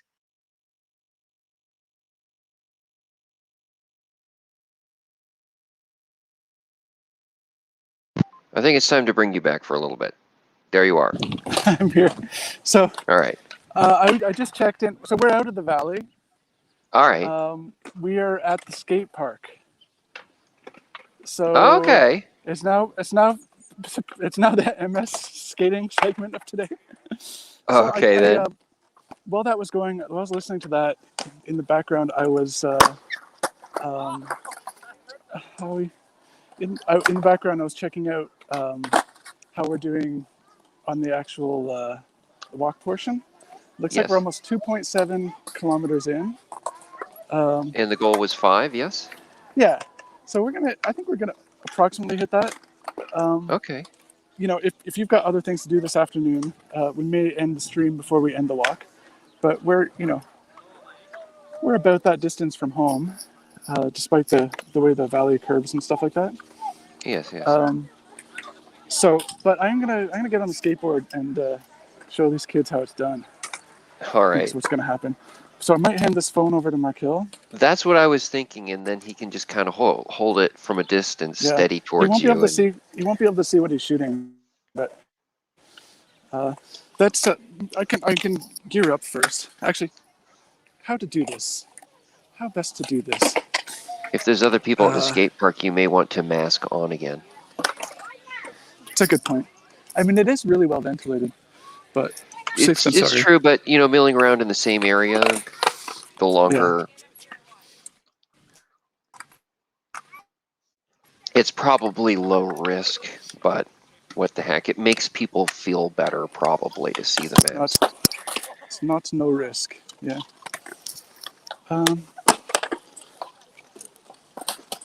Got my brain bucket. I'm coming back to skateboarding after like 30 years or something like that. I was shocked at how much falling down there is. So, I was laying injury after injury on my knees. Not serious knee injuries, obviously, but scraping off the scab all the time. So I skate with knee pads now. Yeah. And when I forget them, I don't fall as often anymore. But when I forget them, I always fall. These Guaranteed. are. I happen to have knee pads around because my stepdaughter's into longboarding, and not like flat ground longboarding hills. And longboards go fast. Like it's pretty easy on a medium hill to get up like over 30 kilometers an hour. And the serious downhill longboarders will exceed 50 kilometers an hour or even 60 kilometers an hour going down hills like at Central Park. Oh, Hyde Park. What's it called? Hyde Park. There's a road called Center Road at Hyde Park that's really steep. They go down it at night, and it boggles my mind because I don't think I've ever broken. I've probably broken 50 clicks on a bicycle, but kind of barely. I'm in a mountain bike, but yeah. So if you fall, it's a big deal. So I happen to have these knee pads kicking around, so I'm using them. The other thing I often put on is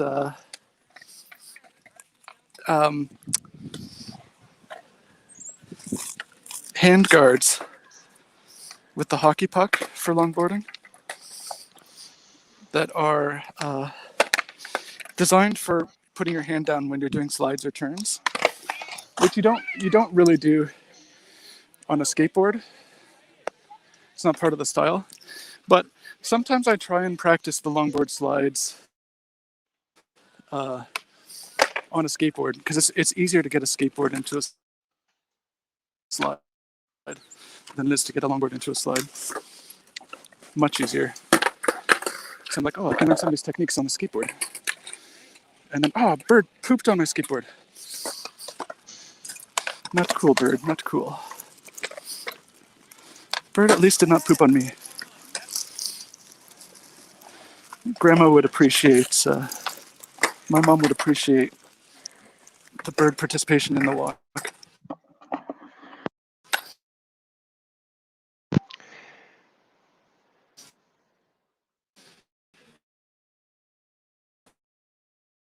Uh-oh, did I lose her? Did you lose me again, Tobe? Sort of. There was still some video feed, but the audio cut out. But you seem to be back again now. Oh, a bird pooped on my board. Oh, Getting okay. ready. Lovely. I'm down to 12%. So I'm also going to try and hook up this Charger? auxiliary. Yeah. So I'm going to have to do this. I will. Oh, no. Is this the wrong cable? No, this will work. Okay, one thing at a time. Bird poop emergency first.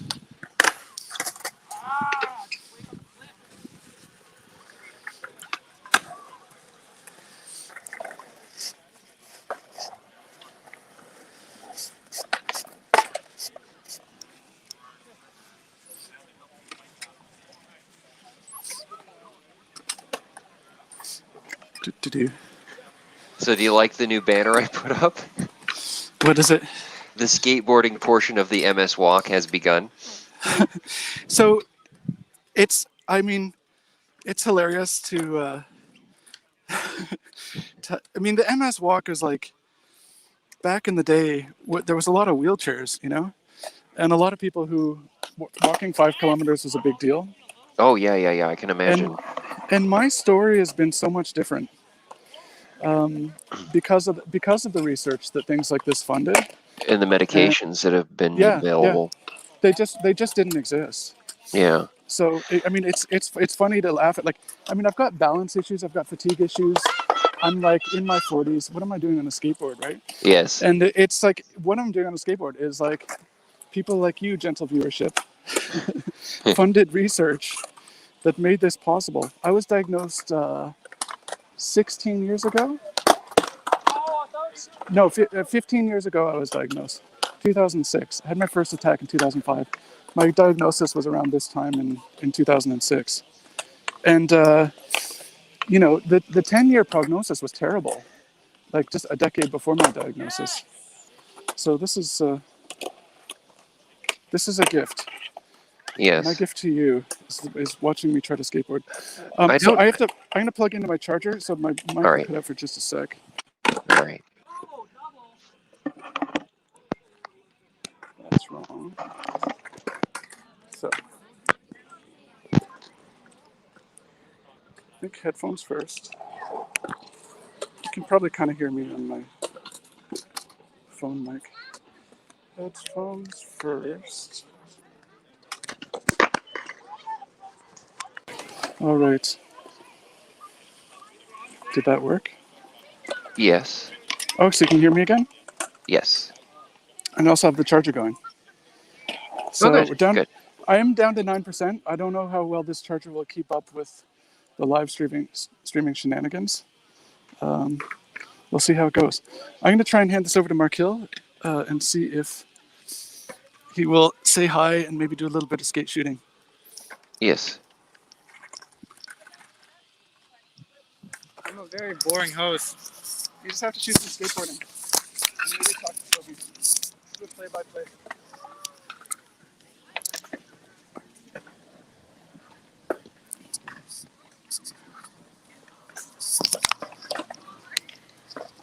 So is it just from here?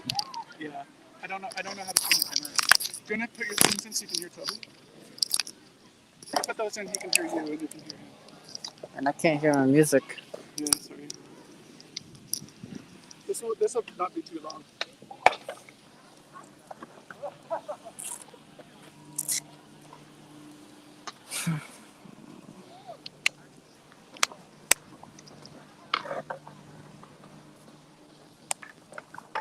Toby will have to be your ears to tell you if I'm in frame.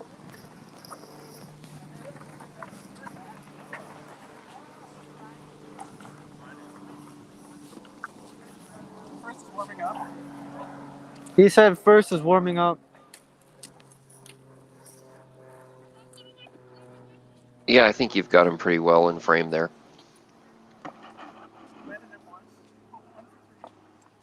I think. Yeah, I know how to focus because I know where the lens are. Mm-hmm. Mm-hmm.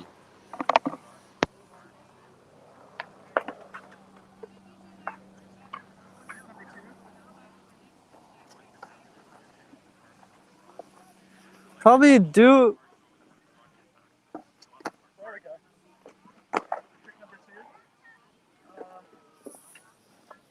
Caveman drop. That was a sloppy one. Good. And then TikTok, practice popping, practice the screen. Then see if I can pop this on the grass.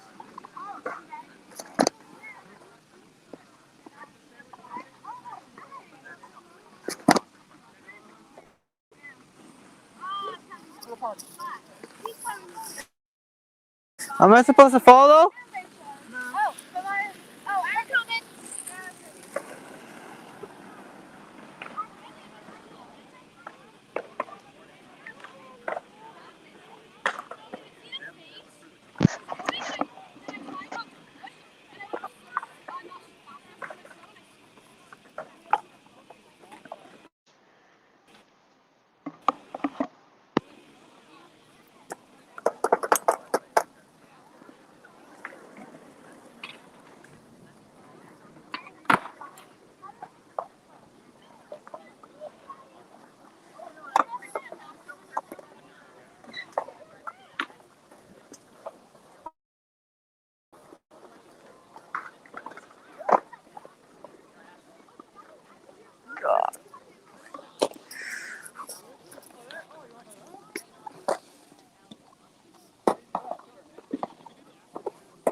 Can't see the light.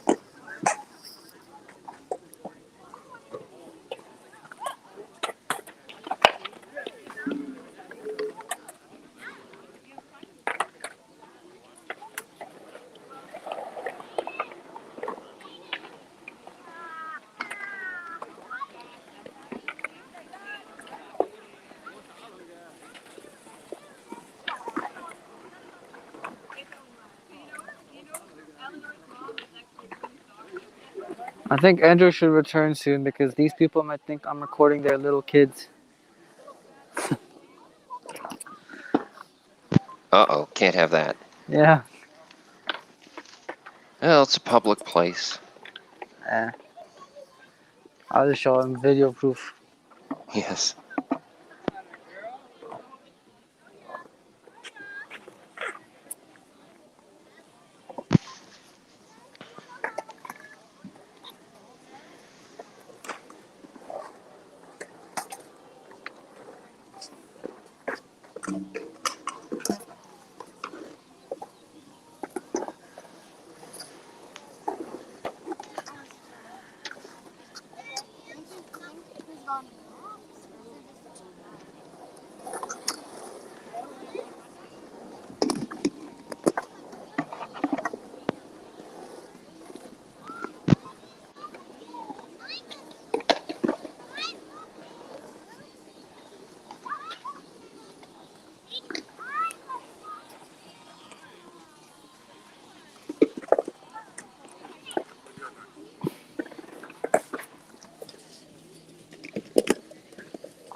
It's fine.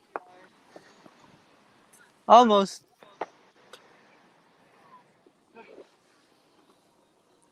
I'm gonna try a couple flat ground tricks over here. So this be in the way over there.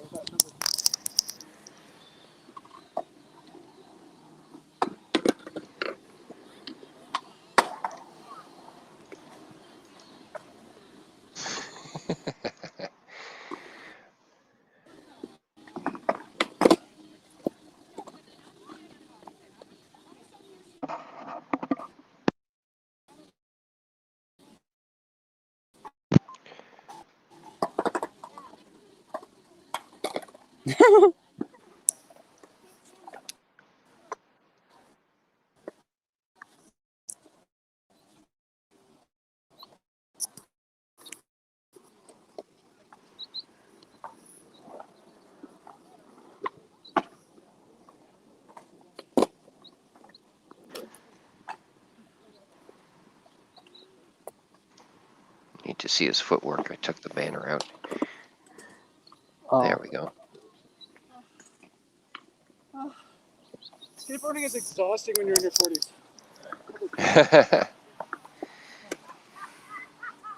Exhausting.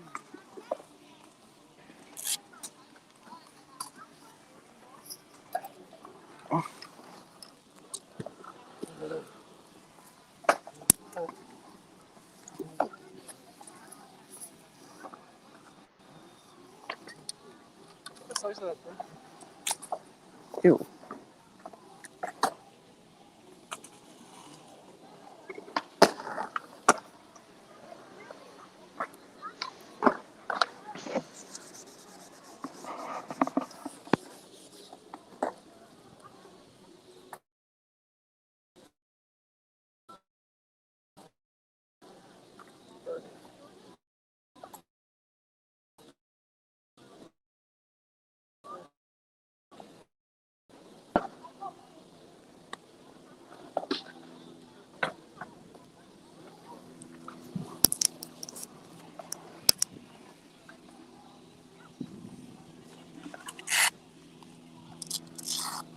Wait, do you want me to record you getting up, taking your gear off? I got nothing else. They said nothing. Less skating, more walking. This is enthralling to see him take off his equipment. It's very important. Yeah.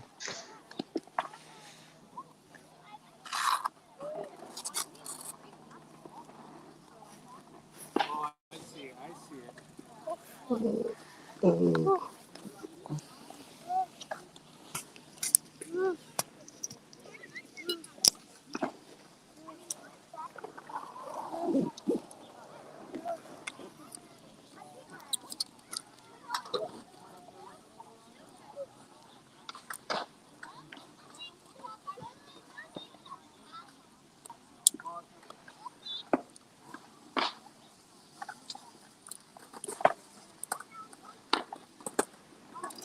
hydration break.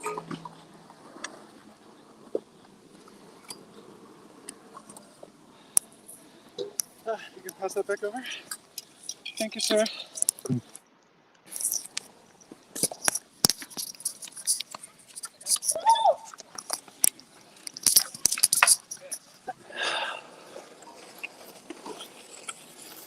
Oh, yeah.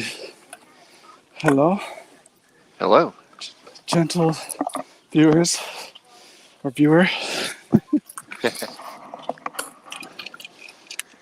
I didn't fall down. No, It's you always didn't. it's good for the humility to have a bunch of people who are literally half your size and like a quarter your age, landing all the tricks you can't land. It's something for me to aspire towards.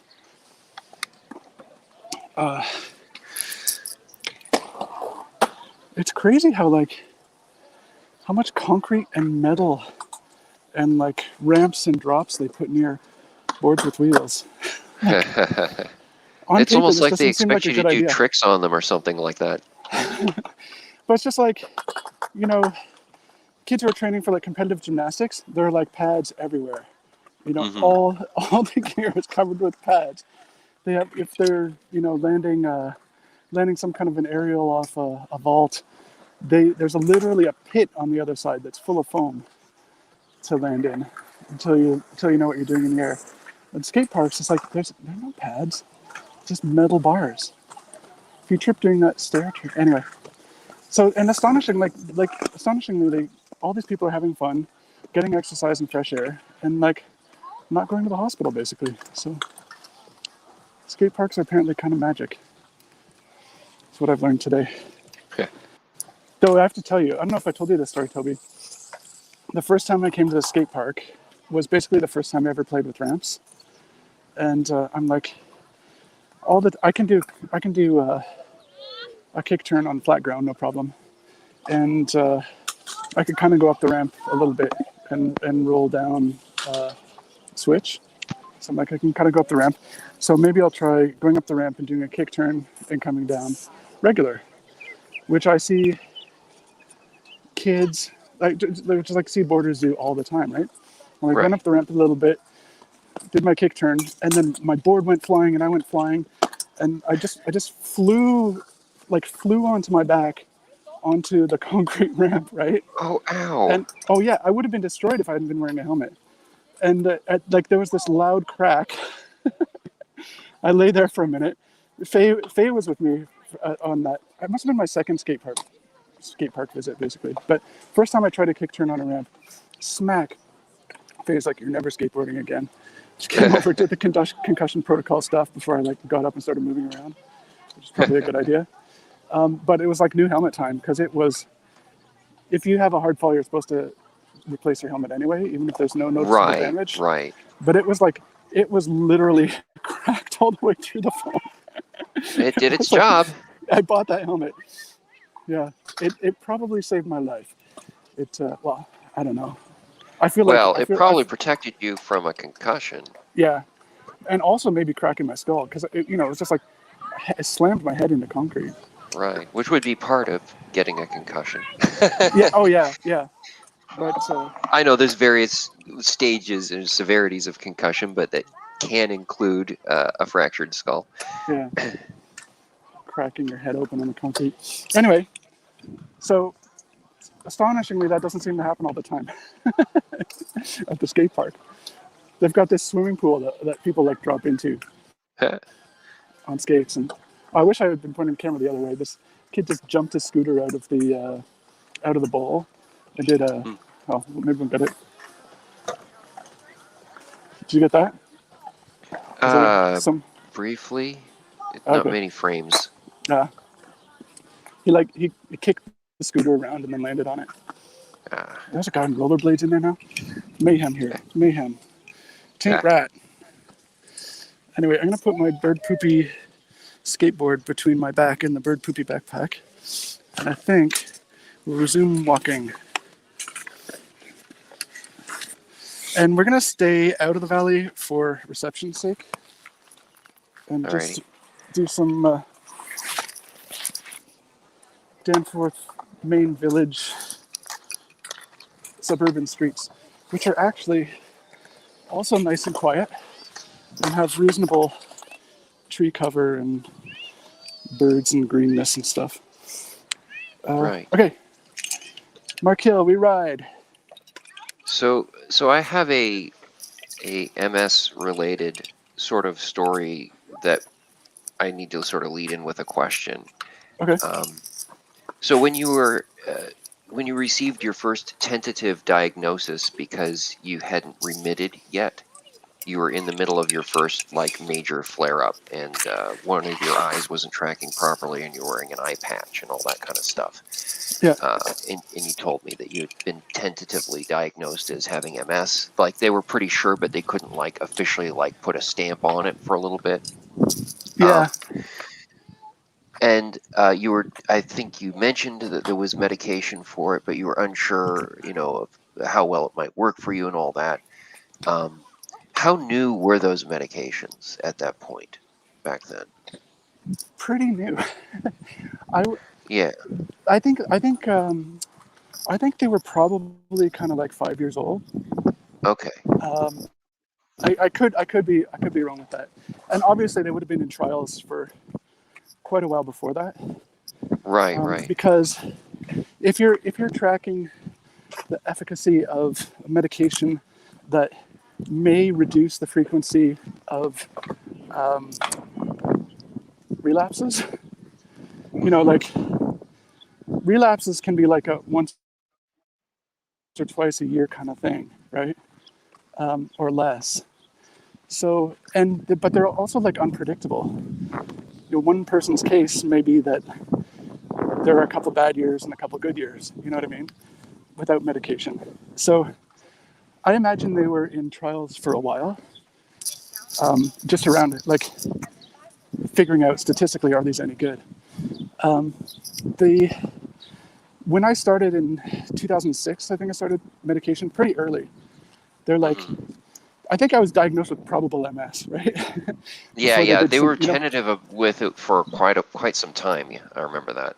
Well, the diagnosis is really the diagnosis criteria are pretty strict, right?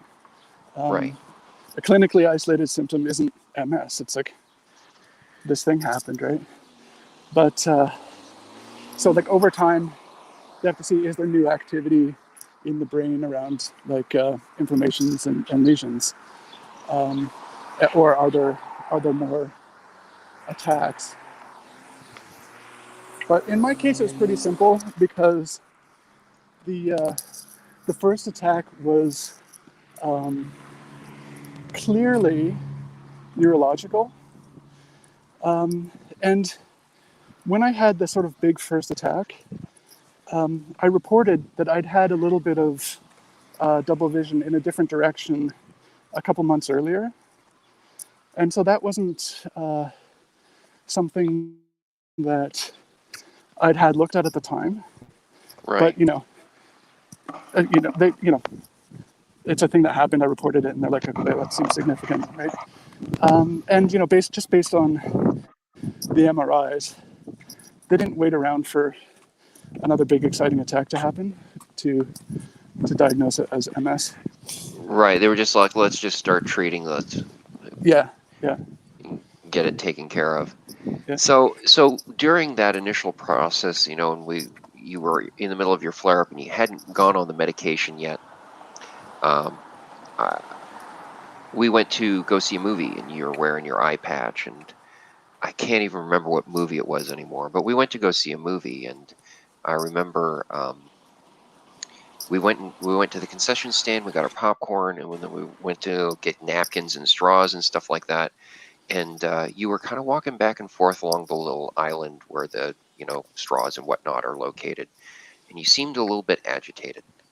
And I was like, what's wrong? And you're like, I can't find the napkin dispenser. And it was a slightly unusual dispenser because it was suspended from the ceiling on a pole. But it was this big red box that was like hanging at eye level, and it clearly had napkins in it. And I said, oh, it's right here. And you looked at it and you said, that's not, and then I pulled a napkin out partway, and he went, oh, and he got the napkin. And later on, I think the next day that I was back at work, because this was on the weekend, I was thinking about that, and you also had some other minor issue with trying to find like how to tear open the packet for your jalapeno peppers or something like that for your nachos that you usually get. And so I was like, huh. And I looked up relapsing remitting MS on Wikipedia, and I think the page hadn't quite been updated yet with the new drugs and treatments. And it laid out a pretty grim prognosis for someone with relapsing remitting MS. It was like after about 10 years, they're pretty much done. And I was like, Yeah. oh gosh. And I was reading up on the symptoms, and it was like issues with object identification. I'm like, that's what happened, maybe, right? Like, it was a slightly unusual napkin dispenser, but I didn't have any trouble identifying it. But it gave you a little bit of a turn trying to find it, right? And even when I pointed it out, you were just like, that's not a napkin, until I pulled a napkin out of it partway. So I'm like, oh, crap, right? And it didn't list anything about the newer medications on there. And so I was like kind of steeling myself to lose my friend maybe in a few years. And you more than me, I'm sure, but I was overjoyed at the news that the medication was working for you as well as it was. But I remember Yes. reading that Wikipedia article and going, well, shit. Yeah, yeah, maybe the drugs were newer than I remember at the time. Because I remember, like, the first neurologist I saw was like, yeah, I think this is, I'm diagnosing this as possible MS. I think is like actually a diagnosis. Mm. And I'm going to recommend we start treating it. And I'm going to send you to this MS specialist at St. Mike's to sort of confirm what I'm thinking. And I did Google it, and it was like they had 10 stages of like, there was some so-and-so scale of disability. And I'm like, stage 1 and 2 and 3 didn't look so bad. Stage 5 was wheelchair. I'm like, Yeah. Stage 10 was death. It's like, what? That's not a stage. Like, shouldn't that be after stage 10? But anyway, yeah, the course of my disease has been really good. I was pretty sick with that first attack. My balance was off for months. It took months for the double vision to clear up all the way. And yeah, like,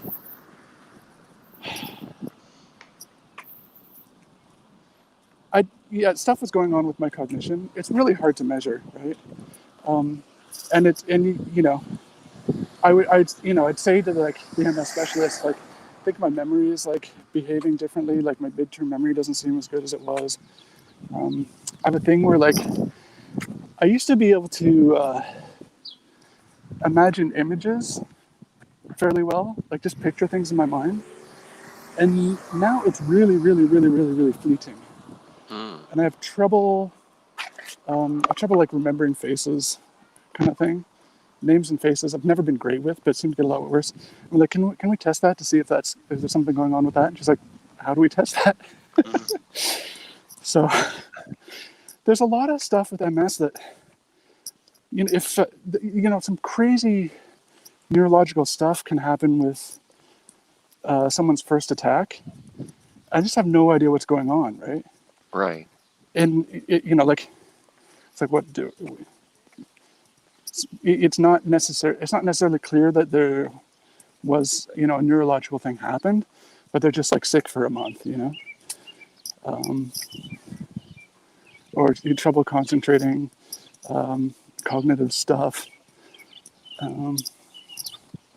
memory issues. There's a lot of depression and anxiety associated with MS as well. Depression especially.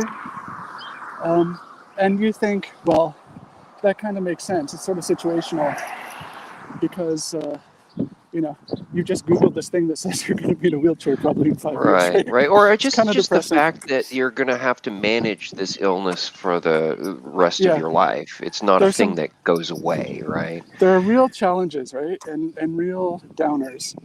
Um, but there's also there also seems to be just a clinical link with depression and MS. So that's something that I've really been trying to be proactive about taking care of my mental health. Right, right. But yeah, it's like you that's something that you could probably easily observe. But at the time, I just knew, I was maybe having trouble multitasking Hmm. and, dizzy and fatigue, not feeling well and double vision. But the cognitive stuff, like, it's hard for me to observe. Right, right. And like from your point of view, it's just like, oh, that's a really weird napkin dispenser. I really didn't notice it until Toby pulled the napkin part way out or whatever, right? Like, but from my point of view, it was like, what do you mean you can't find the napkin dispenser? It's right here. And then even after I pointed it out, you almost seemed angry. Like, what are you trying to pull on me? That is not a napkin dispenser, right? Well, I might have actually been mad that they that they chose to have an obscure looking Well, it is device weird. It was instead of weird. the- I will admit it was an unusual napkin dispenser, but I did not have trouble finding it. Right, so But I see, was a little it could have. amused at the time, and then later was thinking about it, I'm like, maybe that's not an amusing thing, No, I mean right? people. Like, It's a disease where people can literally lose their minds, right? yeah, yeah. So, like dementia, and people's personalities can change, and I mean, the more I learn about it, the less I like it. Yeah. But like there's this other thing where like, I forget why we were talking about it, but I'm on a new drug, not new drug, a drug that wasn't available when I first started. I switched Right. to about 7 years later in 2013. New for you. Yeah, and it doesn't have a ton of. I haven't been bothered with a ton of side effects from it, but That's really good. it's more dangerous than the first drug that I was on. Oh, great. So there are a couple things they monitor for. So I get blood work done more than your average human being. Hmm. There's something else about it. I can't remember what it was. Oh, it was freakishly expensive. Anyway, I talked to my MS specialist about maybe going back to Copaxone. It was like Copaxone has 0 side effects and 0 drug interactions, right? It's just like it's super safe, and it statistically supposedly reduces MS attacks by 30%. This new stuff is more around 50%, but it's like, I've been, this is a few years ago, it's like, I haven't had a lot of significant relapses, right? Hold on a moment. I'd like to just Sure. briefly interrupt. We did get a few messages during all of this. Oh, cool. One was from Marie Faye, and she was just thanking me for sharing my side of that story. I think she had heard it only from your point of view in the early days of having MS. And also, Moon says, hello, Andrew, and was also Hello, asking Moon. if MS equals multiple sclerosis, which the answer is yes. Yep. There are a few different flavors of MS. I have the good kind. Quote unquote good kind, yes. Yeah. There are Yep, worse kinds, so yes. So it's relapsing remitting. So, if I have an MS attack, that's a relapse, but then it remits. So there are periods of long periods of few or no symptoms with R or MS. Although I've got chronic MS-related fatigue that sort of comes and goes. It's never really let up since I was diagnosed. That's my number one thing. Oh yeah, but So I was talking about switching back to Copaxone, and the MS specialist said, there was different data on different drugs over time. There's not a lot of data about what did you call them? Basically, like what are the cases like if you switch drugs, right? If you go from this to that. how effective is that? Because it's just rare, and why would you study it? It's hard enough to get data on the drugs anyway. But she's like, oh yeah, your brain. There's some evidence that people who don't do well on Copaxone, their brains don't shrink as much. And I'm like, what now? As much? Wait a minute. Right? So that's the thing. But people with MS over time, their brains just shrink. Like, anyway, so that was something I wish I didn't know. Yeah, that's the thing that could keep you up late at night for sure. Yeah, but she was, she wasn't sort of convinced because, like, yeah, people who do well on Copaxone don't switch to other drugs, so maybe their cases were, in terms of brain shrinkage were just better anyway, right? Like it's hard to show causality. Yeah. So anyway, but she's like, you're on the better drug, stay on the better drug. I'm like, fine. But it was the more expensive drug. Yeah. But anyway, brain shrinkage. So that's not, that can't be good for, doing things with life. your brain. Yeah. But some people get relapsing remitting multiple sclerosis and live long and happy lives, and have an occasional attack, even back in the day before the good drugs. If they just had, I guess, a very mild case of relapsing remitting. Yeah, it's not always that serious, and I don't think my case is necessarily that serious. If it had gone undetected for a decade, and treatment had started a decade later, or there weren't these effective treatments, who knows, right? Right. But my story seems pretty good. I'm able to, make a living. I could work a lot more hours if I didn't have MS. It would be easier for me to have like a full-time job if I didn't have MS. But I'm making a living. My brain and personality seem mostly intact. I have developed a lot of habits around things I have to remember that make how good my memory is a little bit less important. So,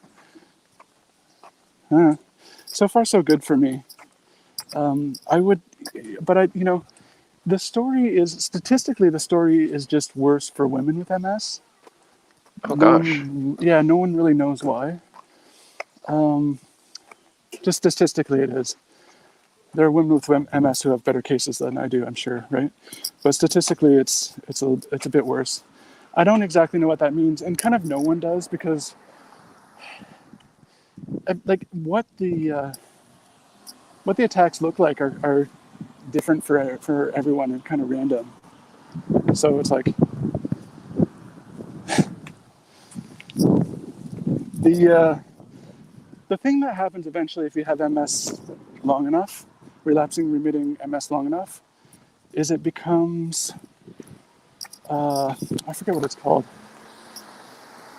I think secondary progressive relapsing remitting MS, which is that the attacks stop clearing up all the way. And so the damage kind of starts to mount, I guess you could say. Yeah, there starts to be progress. Yeah. So, and if you have an inflammation in your neurological system somewhere, what happens is, like, there's this inflammation, which is bad. You're having an attack, and there's a symptom because there's an active inflammation in your neurological system. But then afterwards, there's often scarring. So that's where the name multiple sclerosis comes in, because it literally means lots of scars, which is what they found when they were dissecting the brain of some of the first described cases of multiple sclerosis. So that's the name. That's where MS comes from. Scars in the brain. So you don't have attacks, and they can leave permanent damage. Like hopefully that area more or less clears up, but not necessarily. And Moon said it's good to know that you're able to function with it. I agree. Everyone agrees. I mean, Mark Hill and I are closing in on the last sort of kilometer of our 5K. Mm-hmm. And in between, I rode a skateboard a little bit. And that's not something that I take for granted, because the amount of physical ability that a lot of people with MS can do is super limited. And this is definitely the story changed with how active I could be. Pretty much at my first diagnosis. Like, I don't like living in places with stairs. Because like the first 6 to 9 months were so rough with that first attack. Right. Yeah, condo living for me. I don't want to be mowing lawns, doing stairs, or shoveling, right? Because I enjoy being active. I like cycling. I like skateboarding. I don't rollerblade as much as I used to, but I enjoy doing that. It's less fun than it was when it didn't kind of lay me out. Right, yeah. It's like I have to be strategic about when I can, exhaust myself. It's not like normal fatigue either, because it just feels different. MS fatigue feels different from wow, I exhausted myself riding that bike and now I can't move my legs. Is it It's more like mental fatigue than physical? I don't know what it is, but it's there's definitely kind of almost a willpower component where you're just in neutral. It's like I'm just on this couch now because yesterday I played soccer, right? Yeah. So to me, I kind of describe it as just being stuck in neutral. Okay. So, and there's I can speculate a little bit. There's I had some sort of fitness test for something. I think I signed up to a gym and they just always did a fitness test. And I was pretty fit, but I had MS, right? Right. And they test you with things like, okay, now do plank position, right? And so I get into plank position, and they want to see how long you can hold plank position. Ooh. And I get in plank position, and I was shaking like a leaf, like just I don't know. I mean, it's hard to even describe it. It's like we're all. It's not an exercise I normally do, right? Right, It's right. it's new exercise. I'm in plank position. At the time, I was pretty fit. I had a strong core. I was pretty active. Cardio and everything was good. I was just shaking, but it was weird because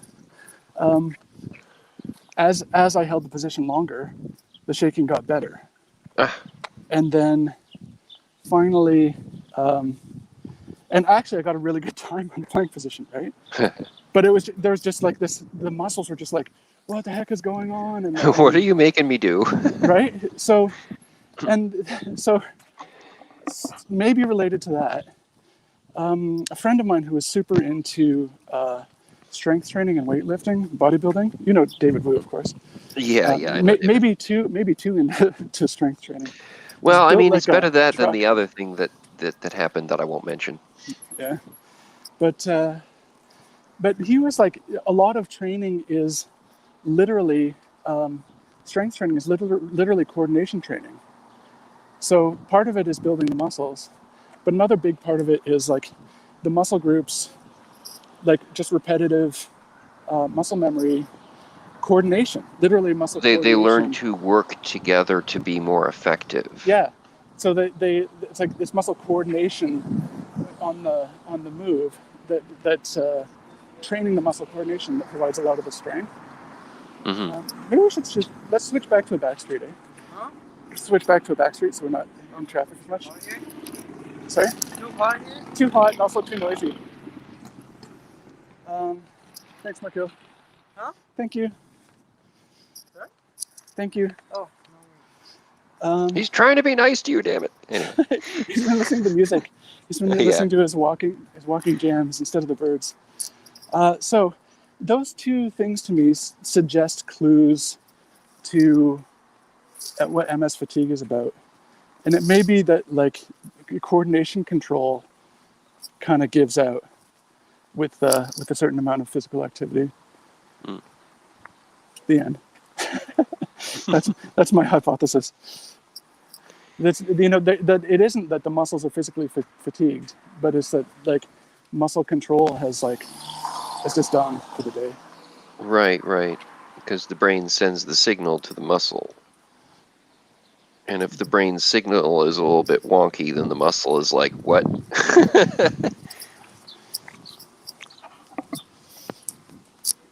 And it's not MS isn't just about the brain too. It's like anywhere in the nervous system you can get these. Oh, really? Okay, so it's yeah. not entirely localized. That's just the place where it's the biggest issue, right? Well, I mean, it depends. If you're talking about mobility, if you got a big lesion in your spine, then you can't talk to your legs anymore, right? Well, I mean, yeah, that's obviously a big deal. But the thing that I would be most concerned about is my cognitive function. So many of the things that I enjoy involve me the ability to be able to think clearly, right? And if it started to impact that, like, because I could probably, I wouldn't be happy about something like losing my legs or something like that. But as long as I could still do the mental activities I enjoyed, I could adjust. But if that started to get taken away from me, no, there's not really a lot of adjusting there, right? Yeah, I hear you. I kind of identify with my brain, right? And it's not super healthy to be I am my thoughts, but my me, I kind of feel like lives in my brain, which is probably literally true in terms of self-awareness. Mm-hmm. And then the body is a vehicle. So losing the body would be tragic, but losing the brain, losing the self is, I can, as you say, like, if I were stuck in a wheelchair but could still do music, that wouldn't be great. But yeah, you know the wheelchair I mean? would still be a bummer, yes. Yeah, but okay, I can still sit at my computer and I can do my job and this and that. And I can play music, and there's still a lot of things that I enjoy that I can still do. Have a great quality of life. But I would not be delighted if stopped being able to do that stuff. Different disease, but that's why I always figured that Stephen Hawking was able to hang on for so long with ALS, I think it is, that he had, because like he lived in his head. Yeah. Right. And so it's like, yes, it sucks to be progressively losing control of my body, but I am a physicist and I live in my head, right? So he's still able to do that, right? Yeah. Yep. I mean, people are incredibly, in general, people are incredibly resilient and able to find new things, when things are taken away. So, I'm not going to like, I'm grateful for what I have, right? And I'm not going to worry too much about like, is my brain going to suddenly go away? I'm doing the things. I think it's in reference to your earlier comment about how it can be unhealthy to too strongly identify with I am my thoughts. She said, staying stuck in your own mind and not feeling productive in our own way feels like you're worthless. I think what she was trying to say is like if you've got bad thoughts circling around in your head, then it can just sort of amplify a sense of lack of self-worth. Yeah, it's very easy to have negative self-talk, and it's very easy to not have perspective in isolation. That's for sure. That's one of the reasons I started sharing my music studio sessions, because when I'm alone in my studio, just me and my brain, I'm alone with my worst critic. Oh yeah. It's not as fun as if there's like, just like even saying stuff out loud as I work on it, even if there's a viewership of 0, right? I find it a lot less harsh because it right away there's perspective, introduces some perspective. Okay, we're gonna live stream us jaywalking. Uh-oh. I'm calling the cops. I'm gonna tell. Okay, hold on. I'm gonna switch to Snapchat for a second. We're Okay. gonna lose video. All right. Actually, I do want to Snapchat my son Ash to send me a snap. I'm not All sure right. what he's doing. He doesn't seem to be that excited about the walk. He was originally when I said it was happening. Okay, so we're gonna lose my video momentarily. Video, but yeah, usually not the audio unless Snapchat takes over your mic. Yeah, this switching apps does not seem to be greatly supported by the live stream, but we'll see how it goes. What to do? Snapchat. Where are you? That looks like a snap. We've got tons of glare. How much do shurikens cost? Sorry? Throwing shurikens cost. However At the basis level. However powerful they are. The basis level, 1 point of damage would be five character points. Like my sword though? Like you know how much I don't think you can add your strength to it the same way. I think that's why it gets ranged, but So shurikens will cost 5. I'll tell you in a minute. Markel's distracting me with champions questions. So Ash got the vaccine yesterday. The Pfizer, I'm imagining. Toby, can you hear me? Yeah, I can hear you. Okay, good. Sorry. My son Ash got the vaccine yesterday, so he's sending me a snap about that. So I'm going to send him a screenshot of the live stream.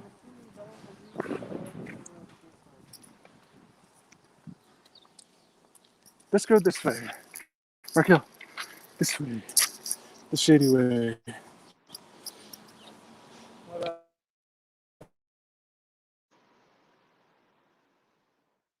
We seem to have lost the audio as well for a moment.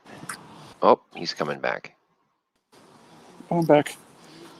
There you are. Oh no, this thing grabbed my camera. That's not going to be good. Yeah, I got your audio, but not your... Here. Yeah, Snapchat's being mean to me.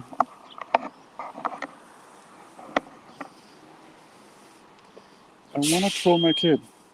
Where's the troll kid button? Camera roll. Troll kid. They need to just make a dedicated app for that. Troll my children.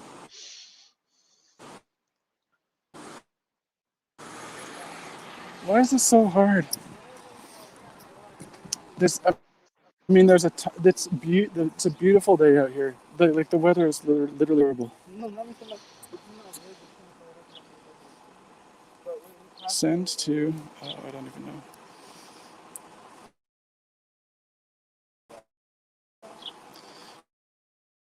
Okay, we're gonna try this another way.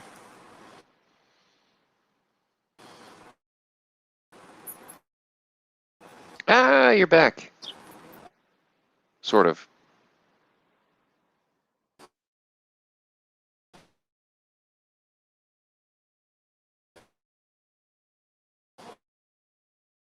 Snapchat is out. Here's a. Am I? You were back for a moment, and then it kind of glitched out, and now there's no video, but the audio is fine. There you go. Okay, how about now? You're back again. Sweet. When it went to video, was it like a picture of the ground? No, it was just it's like a still of your face, which went well with Andrew will be right back. Yeah, the other apps trying to use the camera, I think, is a problem. Yeah. And the next time I'm in shade, I'm gonna also check the battery. Oh yeah, did you check what the level was on the charger while you were skateboarding? Like at the end of your skateboarding jaunt? It was up. Okay. And it's continuing to go up, but there's only 1 star left on the charger. Okay. The battery is at 20% now, so I think we're in good shape. Yeah, you'll probably be fine since you said you were almost finished. Yeah, I wasn't gonna keep you past 1 originally, and I see we've gone like 20 minutes Well, over. I mean, I didn't. I mean, there is something else that I need to do later on, but there's plenty of time left in the day to get to it. So I figured I'd just do this until you were done your walk. Yay! Thank you. You're welcome. I mean, we have to document that you actually completed it with additional exercise thrown in at the halfway point. I don't know. This could have all been done in post, like the lunar Do it landing. all in post. Yeah, we'll fix it in post. We'll just put it on a loop. The frame rate's low. No one will notice the same tree passing by every 5 minutes. It'll be Yeah, fine. if it's 1 frame per second, then we could do like a 30th the amount of work.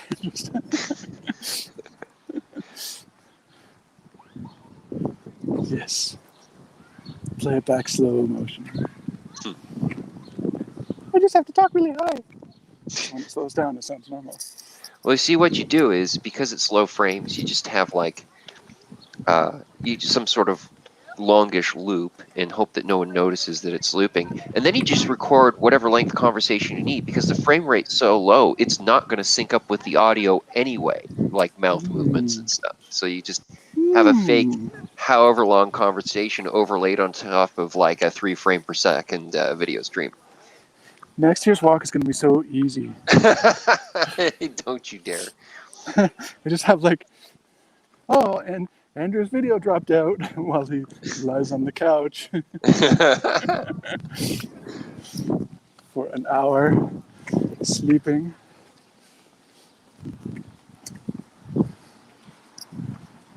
So Mark Hill's been a super trooper.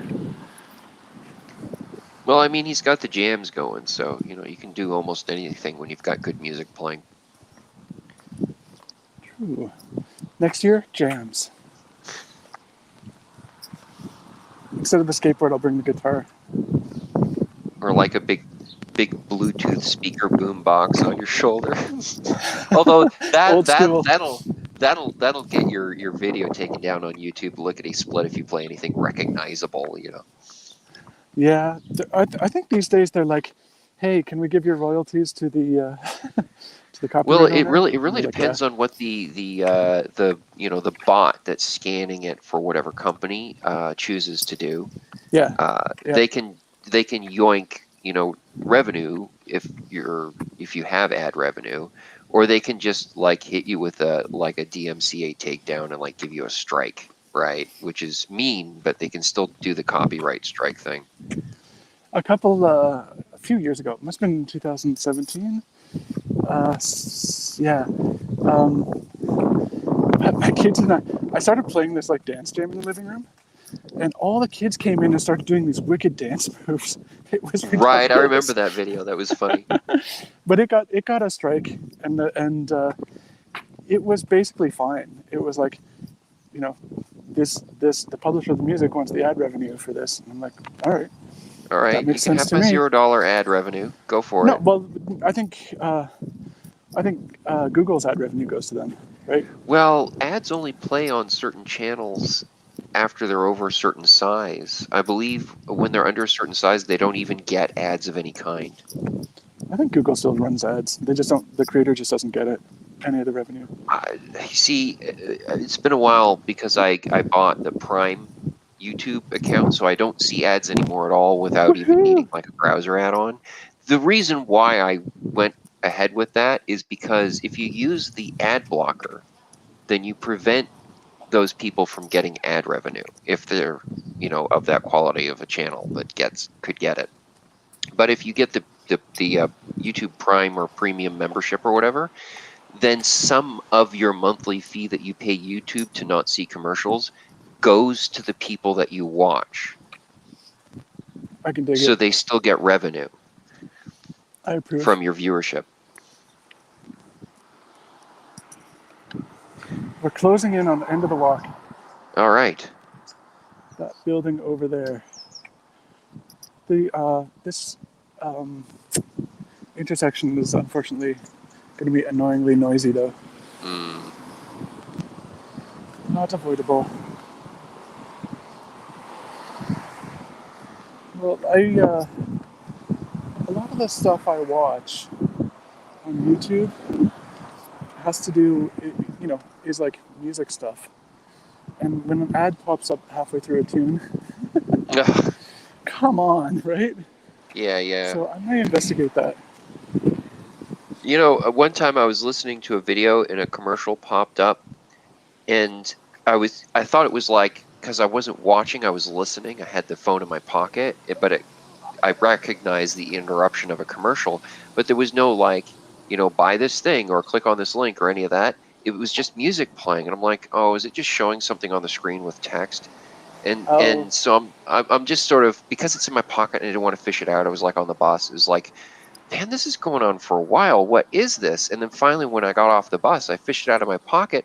Someone had just made their whole, in my opinion, and this is my subjective opinion, crappy music as a commercial to just like force people to listen to it in the middle of someone else's video. huh. It was just a whole like 5-minute music track they turned into a commercial.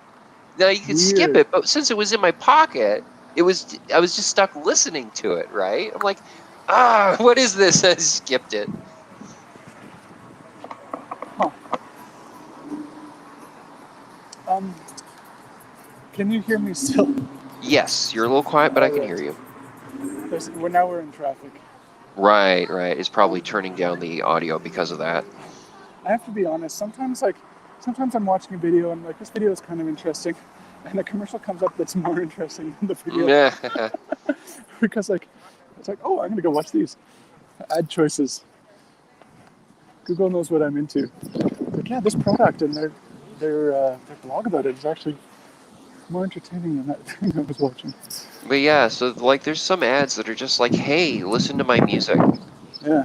I know you were watching that video, but would you like to spend 5 minutes listening to this song instead? It's just like, Back in the day, music publishers used to pay radio stations to play their new singles, to give right. them to top shelf. The And payola days. you know what they do now? They have channels on YouTube with botted views to artificially inflate the popularity of certain musical artists. Yeah. YouTube caught them at it and removed like something like 200 million fake views from their channels. Yeah. You need some spins before people are like, yeah, I like that tune. Yeah. But I mean, like, that's what it is, right? It's just paid advertisement, right? Yeah. Right? So it's like, yes, if we pay the radio station money, they'll play our song more, and this is advertisement. The song itself being played is the ad, right? For the product, which is which is the music, right? Yeah. And so when YouTube became a big thing, they're just like, all right, well, we'll do the same thing here, kind of, sort of, right? Yeah. Bots. Pay for likes. Wish we had some bots. Get our viewership up on the walk. There's just no shade on this little walk. Mark Hill has abandoned all his clothing. He's doing it for a cause. I can't put up privacy bars fast enough. I'm sorry, Andrew, your stream might get you in trouble. It's okay, he's 18 now. We can exploit him. Take it all off. God, don't do that. If someone donates $200 to Young Society, yeah, he's like, no, that's not happening. Take off this shirt. $500,000. $500,000. There you go. That's his price, folks. $500,000. He will reveal his left shoulder. Uh-oh. Yeah, I think I'm just going to have to switch this to a XXX rating. Bare shoulders? We can't have that.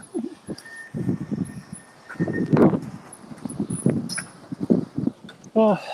Well, I'm actually tired. I can believe it. Yeah. I'm home. Hey. Find a shady patch. So since you're probably going to drop out once you finally go inside, do you want to just say some parting words and we'll end it here before you go in, or okay? Agreed. Let me check out how much money we raised. I'll be right back. All right. Doodle-doo-doo. MS Walk app.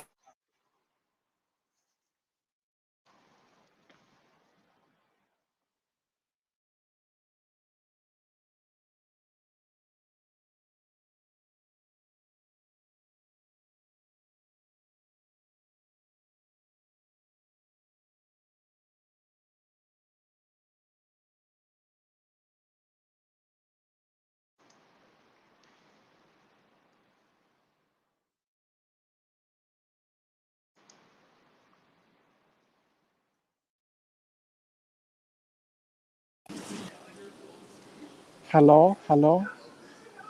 Could you hear me? Yes, yes.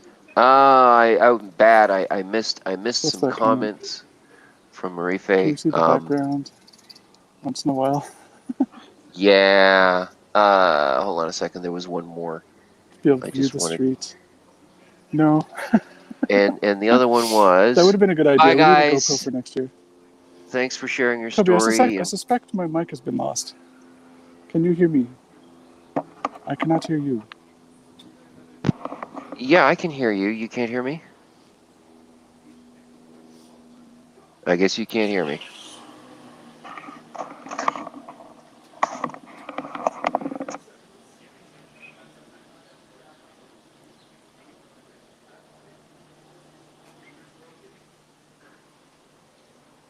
Do-do-do. Just typing in the chat to Toby that I don't seem to hear him anymore. Which may be fine.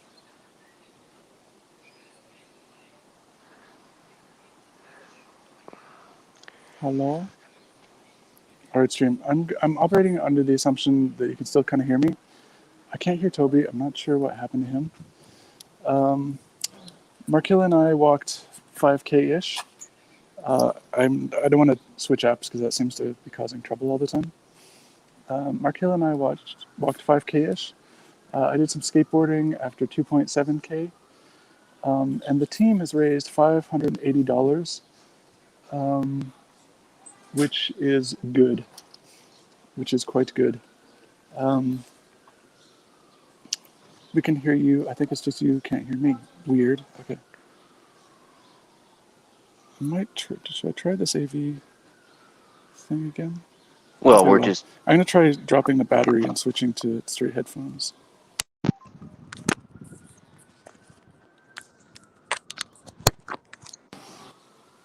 Hopefully that did not make things worse. I Thanks don't for know if you people. can hear me or Oh, not. I can hear you again. I can hear you again. Okay, good, good, good. I don't know what happened there. I saw some Yeah, I don't know comments either. pop up, but on my little screen I couldn't quite read them. Oh, right, So right. So did y'all Marife hear was that just we saying raised? goodbye, Okay, cool. and then stuff around who can hear who. Cool. Yeah, we still hear both of you. Yeah, it was just that you couldn't hear me. I set a personal goal of $500, and I beat that. And then the team also raised an additional small sum of money, so we hit $480 as a team. Nice. And the team often does better than that, but we've been fragmented due to COVID. So we did our best. I'm happy with the amount. Very grateful for Toby for doing the live stream with us. Thank you, Mark Hill, for walking with me today. Thank you. I'm. Thank you You're for welcome, walking. but also apologize to Marife for me. I'm sorry I missed her last few comments before she had to take off, What the? and noticed them too late It's okay. to do any good. That happens to me all the time when I'm managing a stream. Well, I was trying to keep on top of it, but then I got distracted by some other stuff, and I failed to notice the marker on the icon, and I was just like, damn it, what'd I miss? All Yep. right, Sounds very so familiar. anything else you wanted to say before we end it all? Before we end it all, I think that. Oh, I did want to mention. I don't know the exact amount, but so some portion of that, the money we raised, was in the last 7 days. Some good percentage of it was in the last 7 days. Oh, And the last 7 days, a group of 4 companies, one of which is BioScript, which is the pharmacy that handles delivering MS meds to people. So it's not a pharmacy you have to go to and pick up your meds. right. They stay on top of a lot of your any copay and insurance and when you need your refill, and they just send it to you. Which Yeah, there's a similar pharmacy, similar idea for the medication I take. The pharmacy just caters to a particular kind of medication and just keeps on track of it. So there's 5 other companies. I should have a splash page probably with who they are. Yeah, yeah. If you go to the MS Society website or the MS Walk website, you'll probably get a splash page saying that hopefully they're still matching. They're matching up to I think 170,000 or 110,000. Oh, nice. Yeah. So that we may have hit that, or or my, some portion of my donations were earlier than that. But the work we did here today is worth more than the $580 that we pulled in by ourselves, because there's some portion of that's being matched through corporate sponsorship. Yay. And I think today only there may be 3-time matching up to a smaller amount. Oh, nice. The end. Well, I hope they maxed out the funds matching, because it's always good to exhaust corporate money. Yeah. Yeah, it's weird the way this is all set up. I had some Russians at my old job who were mad that the government just didn't pay for these things. Why is the government not just paying for it? And it's kind of weird. My gentle viewers and I make these donations out of our after-tax dollars, right? And you do get a little bit of a tax break at the end of the tax year for charitable donations, but it doesn't quite even out. And then the corporations, when corporations do these things, it's just an expense, right? Yeah, yeah. They get to take it out of the pre-tax dollars, which kind of takes away from the government doing things with money like sponsoring charities or paying for the research. But anyway, I haven't drilled into what the economies of that look like.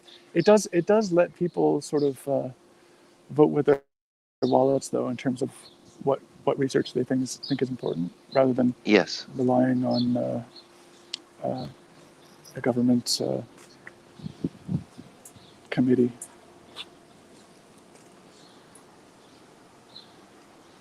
The end. Philosophical and political question of the day. Thanks for joining us. I had a good time. I hope you had a reasonable time. Yes. And I think we could probably cut the stream now at 2 hours and almost 40 minutes. All right. Thank you and goodbye, everyone. One last message from somebody. Yes, Moon says LOL. Okay. Bye-bye. That's a good note to end on. Ending in 3, 2, 1.